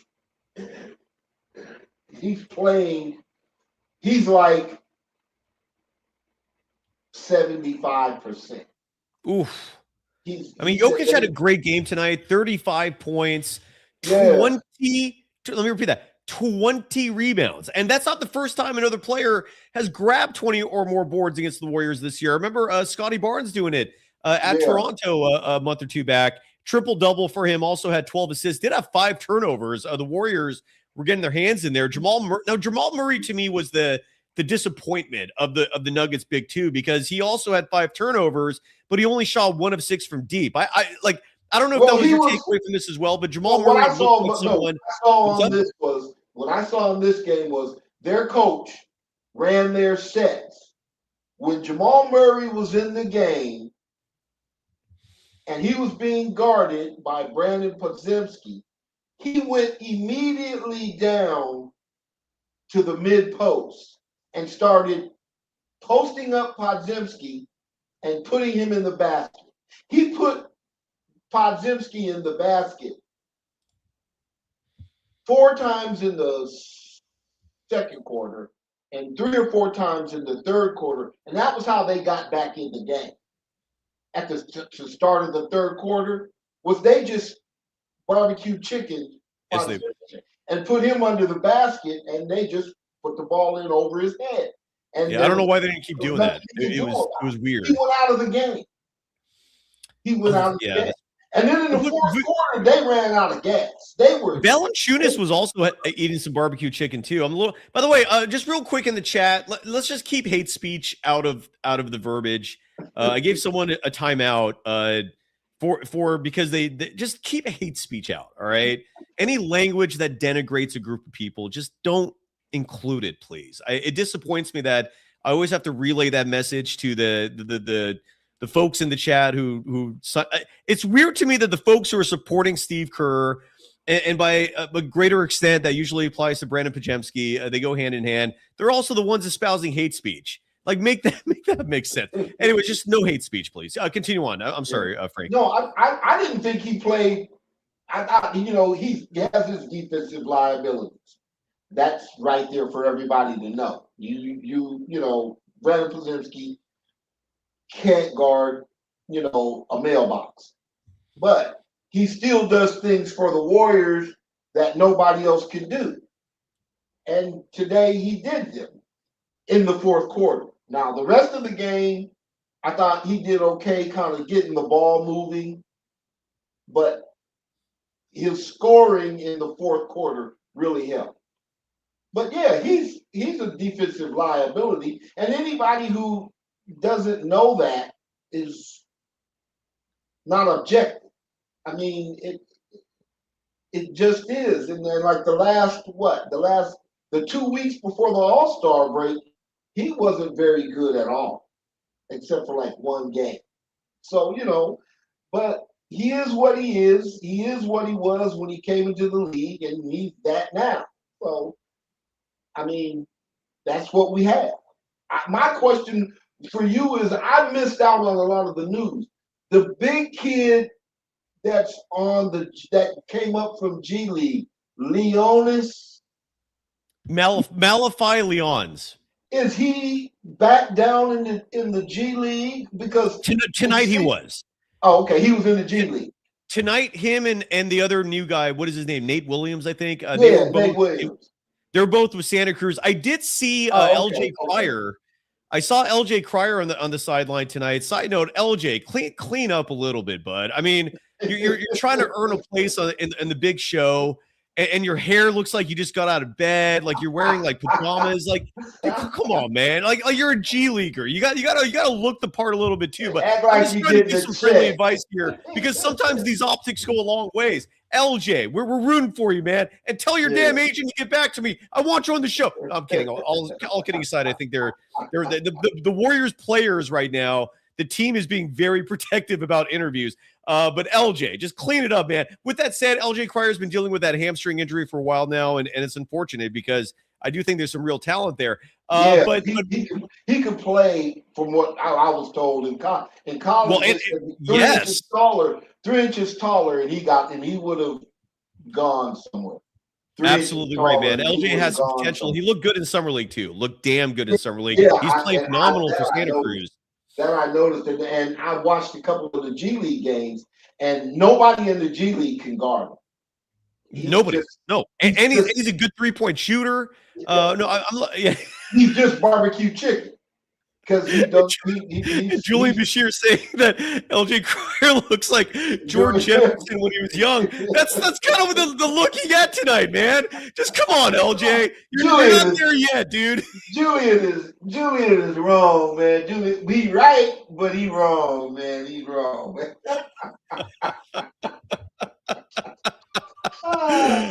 Julian ain't right. No, man. Julian dead wrong. It was a low blow, but it was funny. Julian Frank said he was dead ass wrong for that.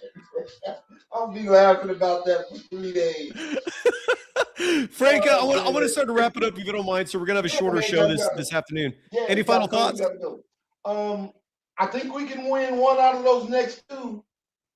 That's They better win one of those next two. I mean, if you're going to beat the Nuggets and then follow it up getting swept by the Grizzlies and the Pelicans, there's something wrong with you. The Pelicans are going to give us trouble because Zion's playing. They might. Zion's playing, and the what's that other guy? The other and big Queens guy? and Their Murphy the third. Their lineup is. That's why I asked about Leonis, because I was thinking they're going to need him in that game because he wasn't there today. And is playing a big lineup.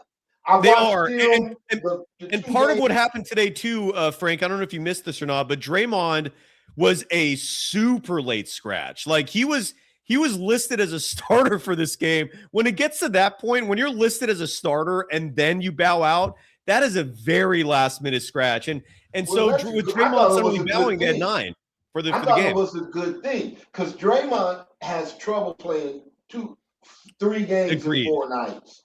So, but it was the peculiar part of it was how last minute it was, and I don't know if that was Draymond sending a message going, because the starting lineup. I don't know if you saw this. The starting lineup had Draymond as the small ball 5, which meant he was going to. Had him in the starting lineup. Yes, and he was expected to be the small ball 5 matched up defensively against Nikola Jokic, and that's why I'm wondering. It's like, was this like a very last minute shot at Kerr going, "You're doing this to me again? Yeah, I'm out." I'm not dealing with that. I can believe now that was. He said, "I don't want that smoke tonight, Coach." He did not want that smoke, not at all, man. It was very akin to Kuminga when he was like, "You want me to play against the Thunder? Yeah, I'm good. I'm good. My back, my neck, my back, my neck, and my back." Oh, my neck, my back, my neck, and my back. Oh. Yeah, that's when you're suddenly looking at a top tier team and your coach is like, "We expect you to handle all the pressure." Yeah, I can see why some guys are like, "No, I'm good. I'm good." Yeah, that's why I was wondering if I was like, Jokic, and you don't have Leonis on the team just in case. I'm like, and then Draymond's not playing, so who gonna guard Jokic? Al can't play 30 minutes no more. Who's gonna guard Jokic? Man, I don't. Yeah, well, tonight it was that third game in incredible. 4 nights for them. Tonight it was Big Al stepping up, man. Yeah, but that was that third game in 4 nights, and nobody showed up. Because at the first quarter, when he was passing, they were just standing around. I was they were flat. The Warriors, nobody even ran out at a 3-point shot the first 6 minutes of the game. And then Tim Hardaway cost me a 6-player prop. I would have hit that damn thing. All Tim Hardaway Jr. had to do was score 2 more field goals, son of a bitch, and he missed these three-point attempts near the end. He had a lot of shots, man. Damn you. Tim Hardaway Jr. always burns the Warriors. The one time I put money on that, he suddenly lays flat with 8 points when I needed 11.5 and the over. I digress. Frank B., I love you, brother. You're always amazing when you come on the show. Anything we missed? All right. No. They played well. They should have played well, though. Let's hope they can play well on this 2-game road swing. these would be two good games to get. Agreed. We'll see what happens, man. All right, man. Thank you for Thank having me on, man. Thank you. Always a pleasure, dude. And Anytime, you're in Georgia, anytime. right? Yep. So you're about to see the debut of the Hawks' new addition, JK. When is he going to play? I saw a report. I can tell you. Just give me 1 second. I saw a report today from, and the Hawks beat the Nets today. Huge surprise. We'll visit the scoreboard in a little bit here, but I didn't see him in the game today. What I read, so the Hawks are going to play the Wizards. Jesus, imagine if the Warriors had this kind of schedule. They have the Wizards in a back-to-back at home. Are you kidding me? And supposedly, Kuminga should be available for one of those next two. That's supposedly the plan. Okay. But they benched Shard today. Shard is now coming off the bench. CJ McCollum is starting currently. Whether or not I don't know what they're going to do, but I'm riveted. I just want to see it. I want to see it, man. I want to find out once and for all. Like is JK it? Because that was the question for 4.5 years that we never got an answer to. That was the part that always frustrated me. Like, we don't know. They got four people to play the 2 and the 3. So yeah, there should be minutes for him because you got Jalen, Dyson, Kuminga, and Nikhil. Throw them all out there together, man. That's what they were saying. Rich should stay at the point with what's his name? Rich should say CJ McCollum playing the point and Kuminga and Jalen at the 3 with Dyson and Nikhil, the Canadian kid, Nikhil Walker-Alexander, something like that. So they've got the 2 and the 3 spot pretty much covered, and then he should be able to get 20 minutes a night. We'll see, man. That's all I know. That's what I'm saying. If he gets consistent minutes, he'll get better in that lineup because that team shoots mid-range jump shots. So yes, sir. He's not that suits his game. They drive to the hole and they shoot 2 dribble mid-range jump shots. So Frank, stay warm, man, because I know that these wintry conditions are hitting Georgia too. Cold. Yeah, it's getting cold. It's cold. Dude, stay warm, brother. Frank, thank you, man. Have a good night. All right, thank you, man. Have a good night. You too, brother. You too. And we'll finish up unless Shardall makes a late appearance here. Is this Quentin or is this Cam? Your handle says Fire Kerr Cut Dre. This Cam, what's up with it? What's up, Cam? I'm still waiting for the link. I know, waiting, man. I know. I keep trying to send it. It ain't been working. We're running out of time, dude. The GoFundMe has to be set up. Yeah, I want to help. Help me help you. I'm gonna get it together, man. Because I'm trying to show that would be cheap too. Because I can't make it myself. But like I think ethically there would be an issue. I do all the work for you, but I think they got rules against that. I think you have to make it yourself. But I will promote it to the end of time. You probably could it and get if I say the wrong things or whatever. But I got you on that though. It's coming for sure. But and look, if you want me to, if you want to set up, Cam, I'm being serious here. If you want to set up like a time where you and I do like a phone call together, like a video call together, so I can help you set it up, I don't mind doing that. All you got to do is email me and we can figure that out. But and for folks not understanding what we're talking about, Cam wants to create a GoFundMe to get seats at Chase Center directly behind Steve Kerr, so that for once there is a dissenting voice in that building. And we support that because right now this shit's so one-sided. We need some balance in the house. Anyways, Cam, we lost your video, and I hope that's you're still with us. Your connection sucks, dude. I'm sorry, man. Oh, can you see me? Yeah, a little bit. Yeah, you're with us right now. Are you smoking? Yeah, but, I saw that pipe in your hand. I saw that shit. Yeah, I was smoking a cigarette. Yeah. Oh, cigarette. Some weed. Yeah.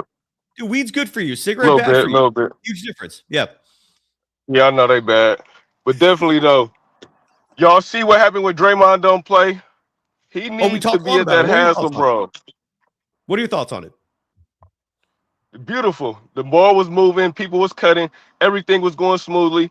Get Draymond on the bench. Cut him. Well, I know they ain't going to cut him, but let that man rest. Let him get some energy for the playoffs. Sit him. I want to see him play without Steph. I want to see Steph play without him. Everybody keeps saying Steph need him. Steph will be working so much better without Draymond. I want to see more minutes from Post, less minutes from Pods. That fourth quarter saved him because he was about to get cooked. The first 3 quarters, he dribbles the ball, picks it up, does that little turnaround thing, and doesn't make his shots. Fourth quarter, he was cooking. He did his thing. I can't be mad. Cam, what does it say about you that Podziemski's best numbers are when he's like frenetically playing? Meaning, like I think he leads the NBA in field goal percentage on last second shot clock field goal attempts. So if there's like a second left on a shot clock, they actually have a measurement for that. And Podziemski's leading the league in field goal percentage. He thrives when he doesn't have to think. Is what I'm starting to get here from Podziemski. Meaning, like when he relies strictly on instinct, he does okay. We have moments, but when there's plenty of time on hand and he has to kind of like, plot and I don't want to see him bringing the ball up because it's the same thing. Kick in and then he gets lost in the sauce. Like I didn't know that because it seemed like even at the last minute he takes dumb shots most of the time. Sometimes they go in, sometimes they don't.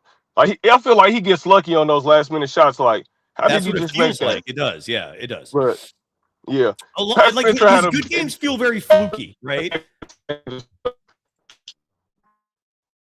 Oh, we're losing him again. We're losing him again.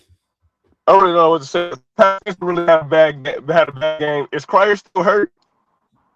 He's got the hammy issue, yeah. Even though the young, the young, was it not George Jefferson? Whatever the analogy was that Julian brought early on, man. I thought that was hilarious. But LJ Cryer's hurt. That's the best. That's the best I can get from that. As he froze up on us again.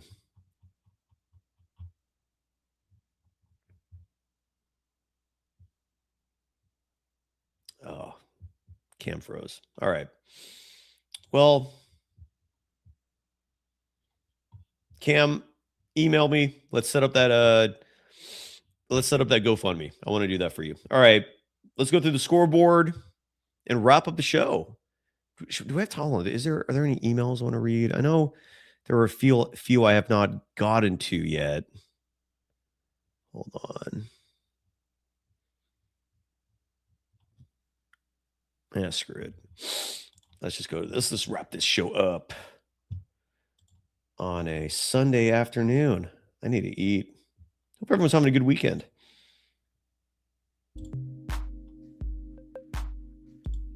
All right.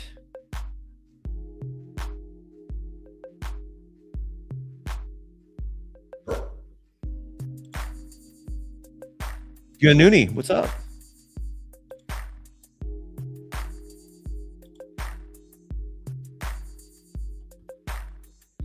How awesome is it? This beat is free, copyright free. KKS props for buying 15 Golden Days memberships for people. Bravo. Let's go through the association. No Shardall today. I think it's too early for him, maybe.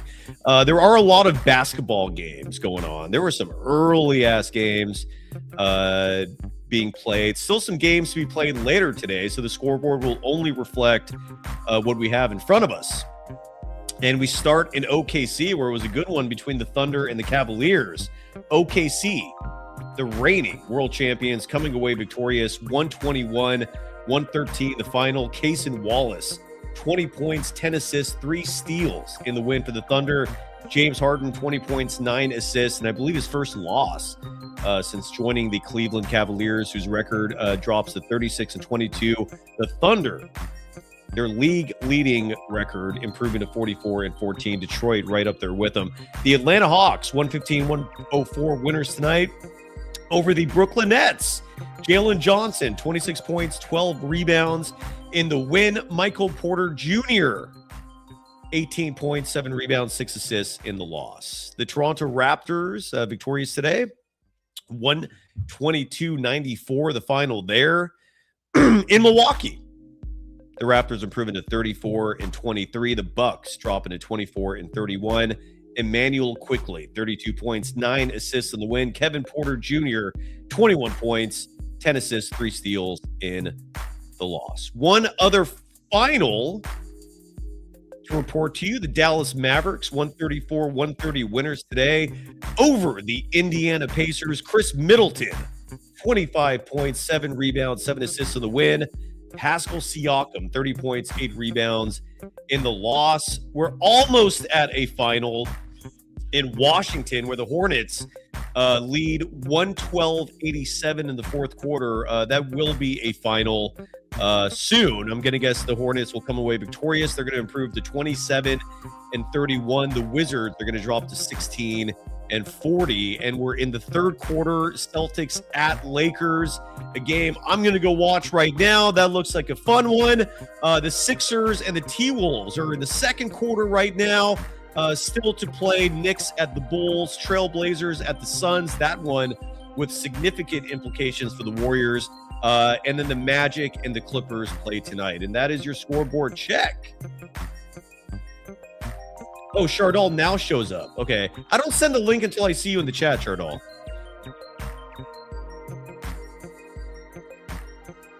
So I'll send the link right now for a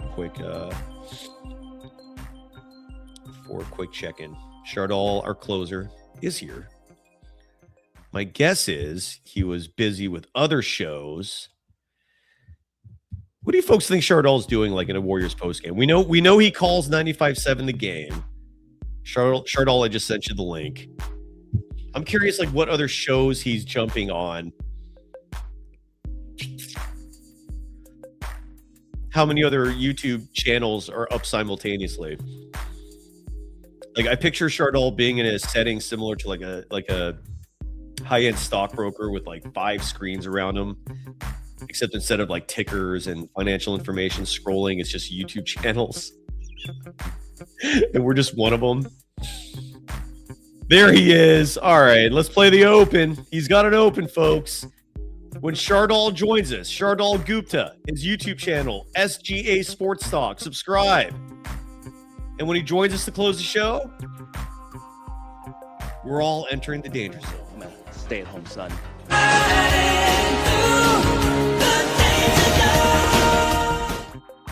Shardall, you joined us so late. Where were you? How are you doing? I'm doing good. How you doing? Doing okay. It's early. It's rainy. Other than that, Warriors won. A shocker. How are you doing? What were your thoughts on the game? How are you doing on this Sunday afternoon? I'm a big fan of your YouTube channel. You make some great content videos on the platform. Shardall, look at that Ray Endeman, who Ray, side note, by the way, I saw you wanting to jump on the show. Join us Tuesday or Wednesday night. You tried getting in too late, brother. But Ray asking or stating, Shardall, he's calling you the great Shardall. What are your thoughts on that? As the Golden State Warriors dominate the Denver Nuggets by a final score of 128-117 from Chase Center in downtown San Francisco, California. This was a really great win for the Warriors. They gave all their blood, sweat, and tears, and got the dub tonight. This was a statement victory, and this felt really good that we took down the Nuggets. A statement victory. I like that. What were your thoughts? It isn't every day they beat the Nuggets, Shardall. So the Warriors snapped a 2-game losing streak. That's good news. And they're on a 1-game winning streak now. What do you think is going to happen? Well, they don't call it a streak when it's just one. But if they win Tuesday in New Orleans, then you can safely call it a streak. So the Golden State Warriors are back on the winning track.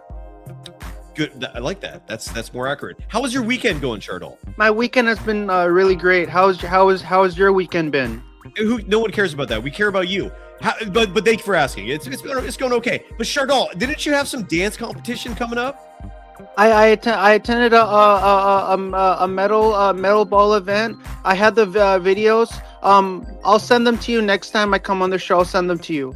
Okay, but in the meantime, how was it? Like, tell us your experience. Did you win? It was really good. I felt confident. Did you win? Was it a competition? Were there winners and losers in this? So it was just basically a metal ball event. It's basically like a graduation style event where they test your skills, and then you go into bronze, silver, gold. So what did you you get? basically go up. I'm in bronze right now. Okay, that's good. You're getting a medal, right? No, you don't get a medal. You get a certificate. Certificate's cool too. Just something. I respect that. Are the dancers you're dancing with? Are you attracted to them? I'm attracted to them. Do they have to set rules with you? Like, look, we can only be friends. Are there no conversations? How does that go? No rules. So why don't you next time, not while you're dancing, but maybe afterwards, ask your dance partner, hey, do you want to go grab a drink sometime? Grab some dinner sometime? I'll try asking that next time. Do that. Don't be shy. All right. What happens if they reject me?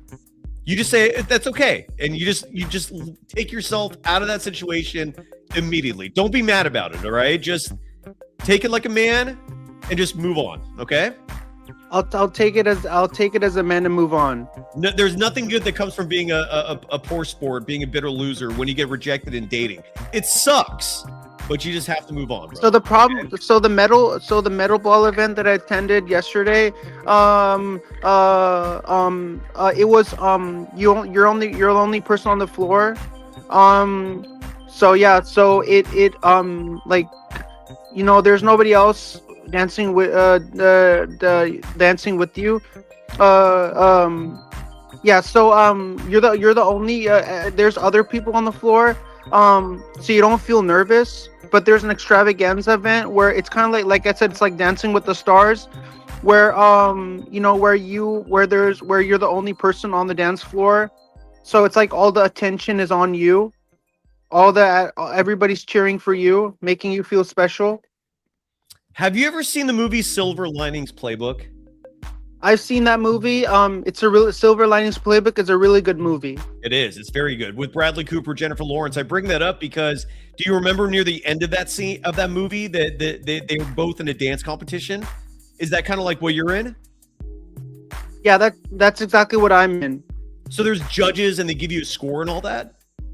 They give me a score. That's awesome. So how many dances do you do? So I do 3 dances. And you did all 3 in this event? All 3 of them. And you got a bronze. That's awesome, man. Congratulations. You deserve a round. And this event took place on Friday, February 20th.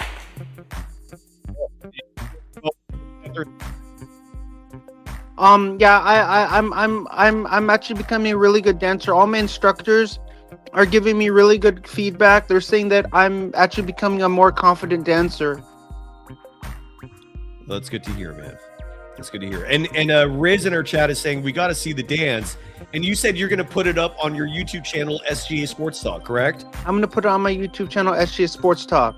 Beautiful, beautiful. Okay, so we'll see that soon.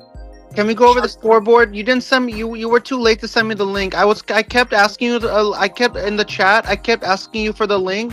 You never would put the link in the chat, so you sent it late. So that's your fault. In my defense, you're slacking. In my defense, I'm going to flip this around and say you were slacking because I kept looking for you. I started the scoreboard segment. You were I didn't see but I was in the chat. I was in the chat. The earliest I see you in the chat is 4:57 p.m. No, wait. 4:56 p.m. I was in the chat at 4:56 p.m. and you never sent the link to me. I started the scoreboard segment after before 4:56 p.m. That's the problem. So if you want to be a part of it, I need to see that you're here, and then I'll send you the link. Okay? So I was when at 4:56 p.m. I was in the chat, but you never sent the link. I kept looking into my email and my inbox, and I never saw the link at 4:56 p.m. So you probably made a mistake. No, what I'm saying here is when I was there. I was there. I know that. I'm not disputing that. What I'm disputing is at 4:56 p.m. I already started the scoreboard show, and if I don't see you ever writing anything in the chat, the impression I'm getting is you're not here. I said I was here. It was too late is what I'm saying. You wrote that too late. I already started the scoreboard segment by that point. So next time, like, let me know you're available before the scoreboard segment starts, okay? I'll let you know before you start the scoreboard. What were you doing tonight after the Warriors game? Which shows did you call? I was calling into 95.7 the game. That's why I wasn't able to join. It's okay. I don't care. It's okay. But did you get on? I got on. What did you say? The usual, or did you add something unique tonight? The usual. Okay. All right. Who was it? Mark Grande, Evan Giddings? Was it Mark Grandy? Mark Grandy. Who's your favorite of all the 95.7 postgame shows? Evan Giddings. You like Evan better than Mark? I like Evan Giddings. Why do you like him better than Mark Grande? I like Evan Giddings' personality. I like him better than Mark Grandy. Okay. Is Evan nicer to you, or is it just a personality thing? Evan's a bro. He's like a bro to me. All right. So he actually, you guys have a conversation, whereas yeah, Mark we have a conversation. And Mark, when he brings you on, he hears your spiel and then just cuts you off. He hears my spiel and then he cuts me off. Yeah, that's a little too bougie, huh? He cuts me off. Yeah, that's at least for Evan. At least for Evan Giddings, he lets me finish everything I have to say, and then he actually comments on everything I have to say. So I like. Evan Giddings is a cool guy. So Evan Giddings is what you're saying, if I'm interpreting correctly, is a man of the people. Mark is kind of a little hoity-toity, a little out of touch with the common man. Is that a fair assessment? That's a fair assessment. All right.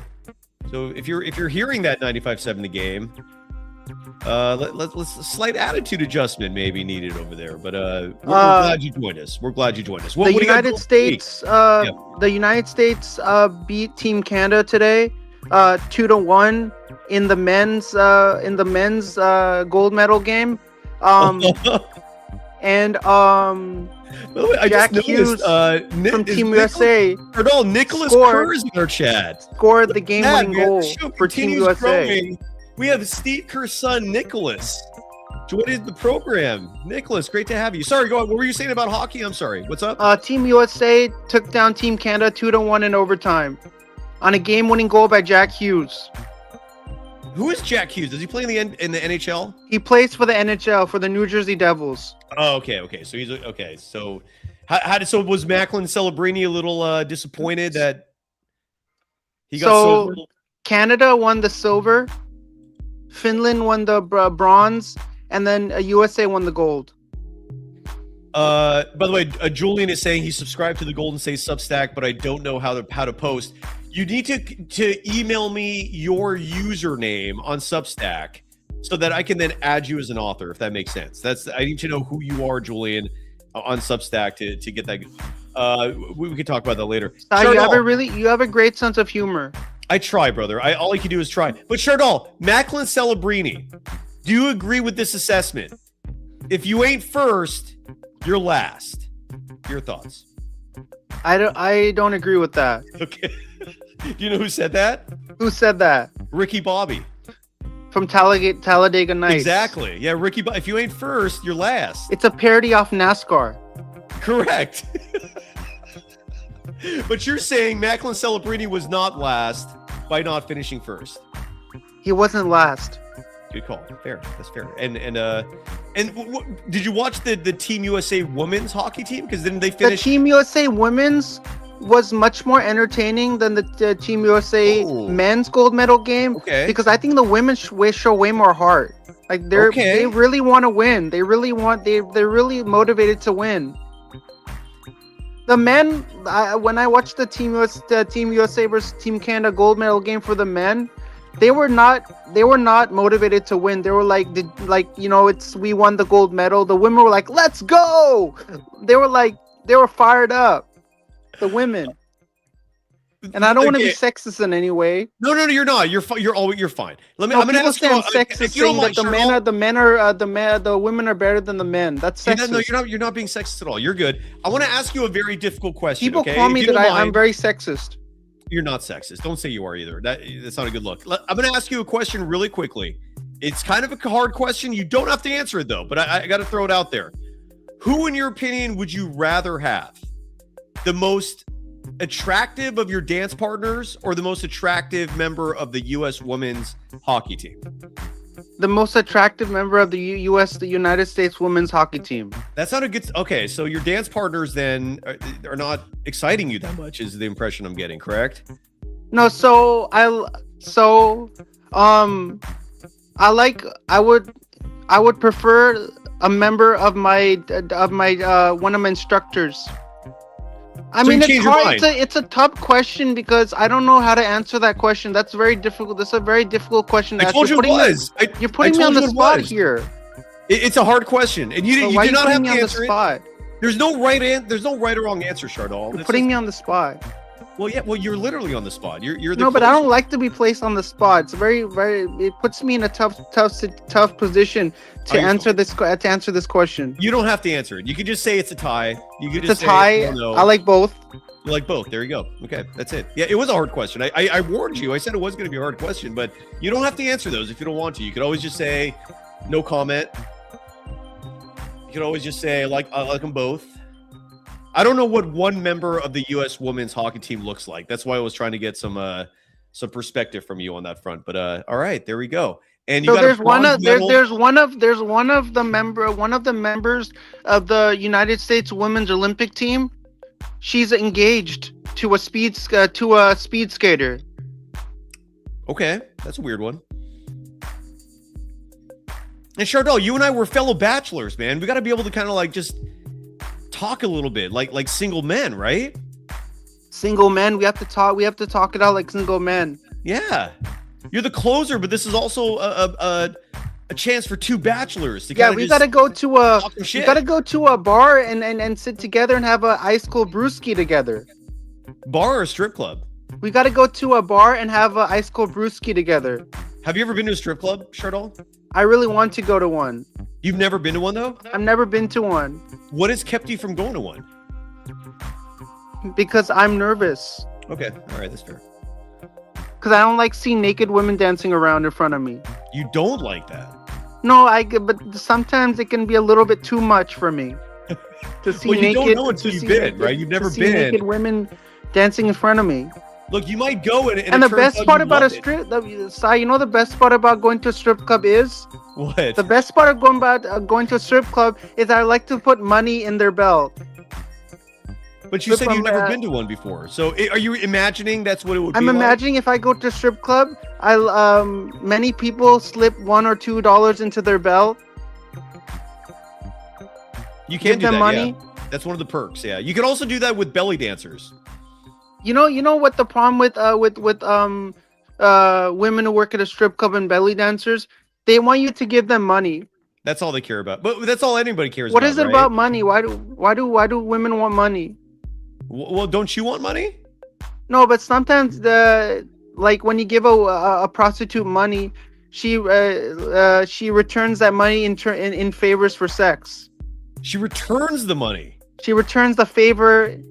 Oh and yeah, gives because you- it's a job. It's a service they're providing. It's just like if you go to a restaurant, you give them money, they give you food. Well, in that situation, you give them money, they give you loving. So if you're ever stuck in an elevator with a famous celebrity, who would you be stuck in? Like if you're riding in an elevator and you were stuck with one famous celebrity that you could spend in the elevator with, So you're who asking would it be? You're asking me If you were if I had a stuck choice in an elevator with anybody. with any celebrity of your choice, who would it be? Alive Could be or a dead? pop star, it could be a porn star, it could be a actor, a rapper, Alive or anybody, dead? anybody. Alive or dead? Alive or he can be alive or dead. That's a No, I'll good say point. alive. How can it be dead? Alive. They Somebody have to who's be- alive. They have to be alive. They have to be alive. Who would you pick? I would pick Matthew McConaughey. Of all the people in the world, you pick Matthew McConaughey. Matthew McConaughey. Why? Dazed and Confused. All right, let's wrap. Let's get out of here. Shardall, tell people to close the show out. And my YouTube channel is SGA Sports Talk channel. I'm at 524 subscribers. I'm on the road to I'm on the road to 600. I really love everybody likes my content. It really helps out the YouTube algorithm when everybody gives me this wonderful love and support. Hell yeah. Keep boosting that number. I'm gonna surpass the 600 subscriber mark before you know it. I hope so. We're working on that. All right, Shardall, I'm gonna go get some food. I'm starving. Okay, so who are the what are the next 3 games for the Warriors? Pelicans, Grizzlies, and then I think Lakers. I think. I'm going with the Warriors taking down the Pelicans by a final score of 145-105. I'm going with the Warriors taking down the Grizzlies 125-105. I'm going with the Warriors taking on Lakers 155-100. It was great. It was great joining on the show.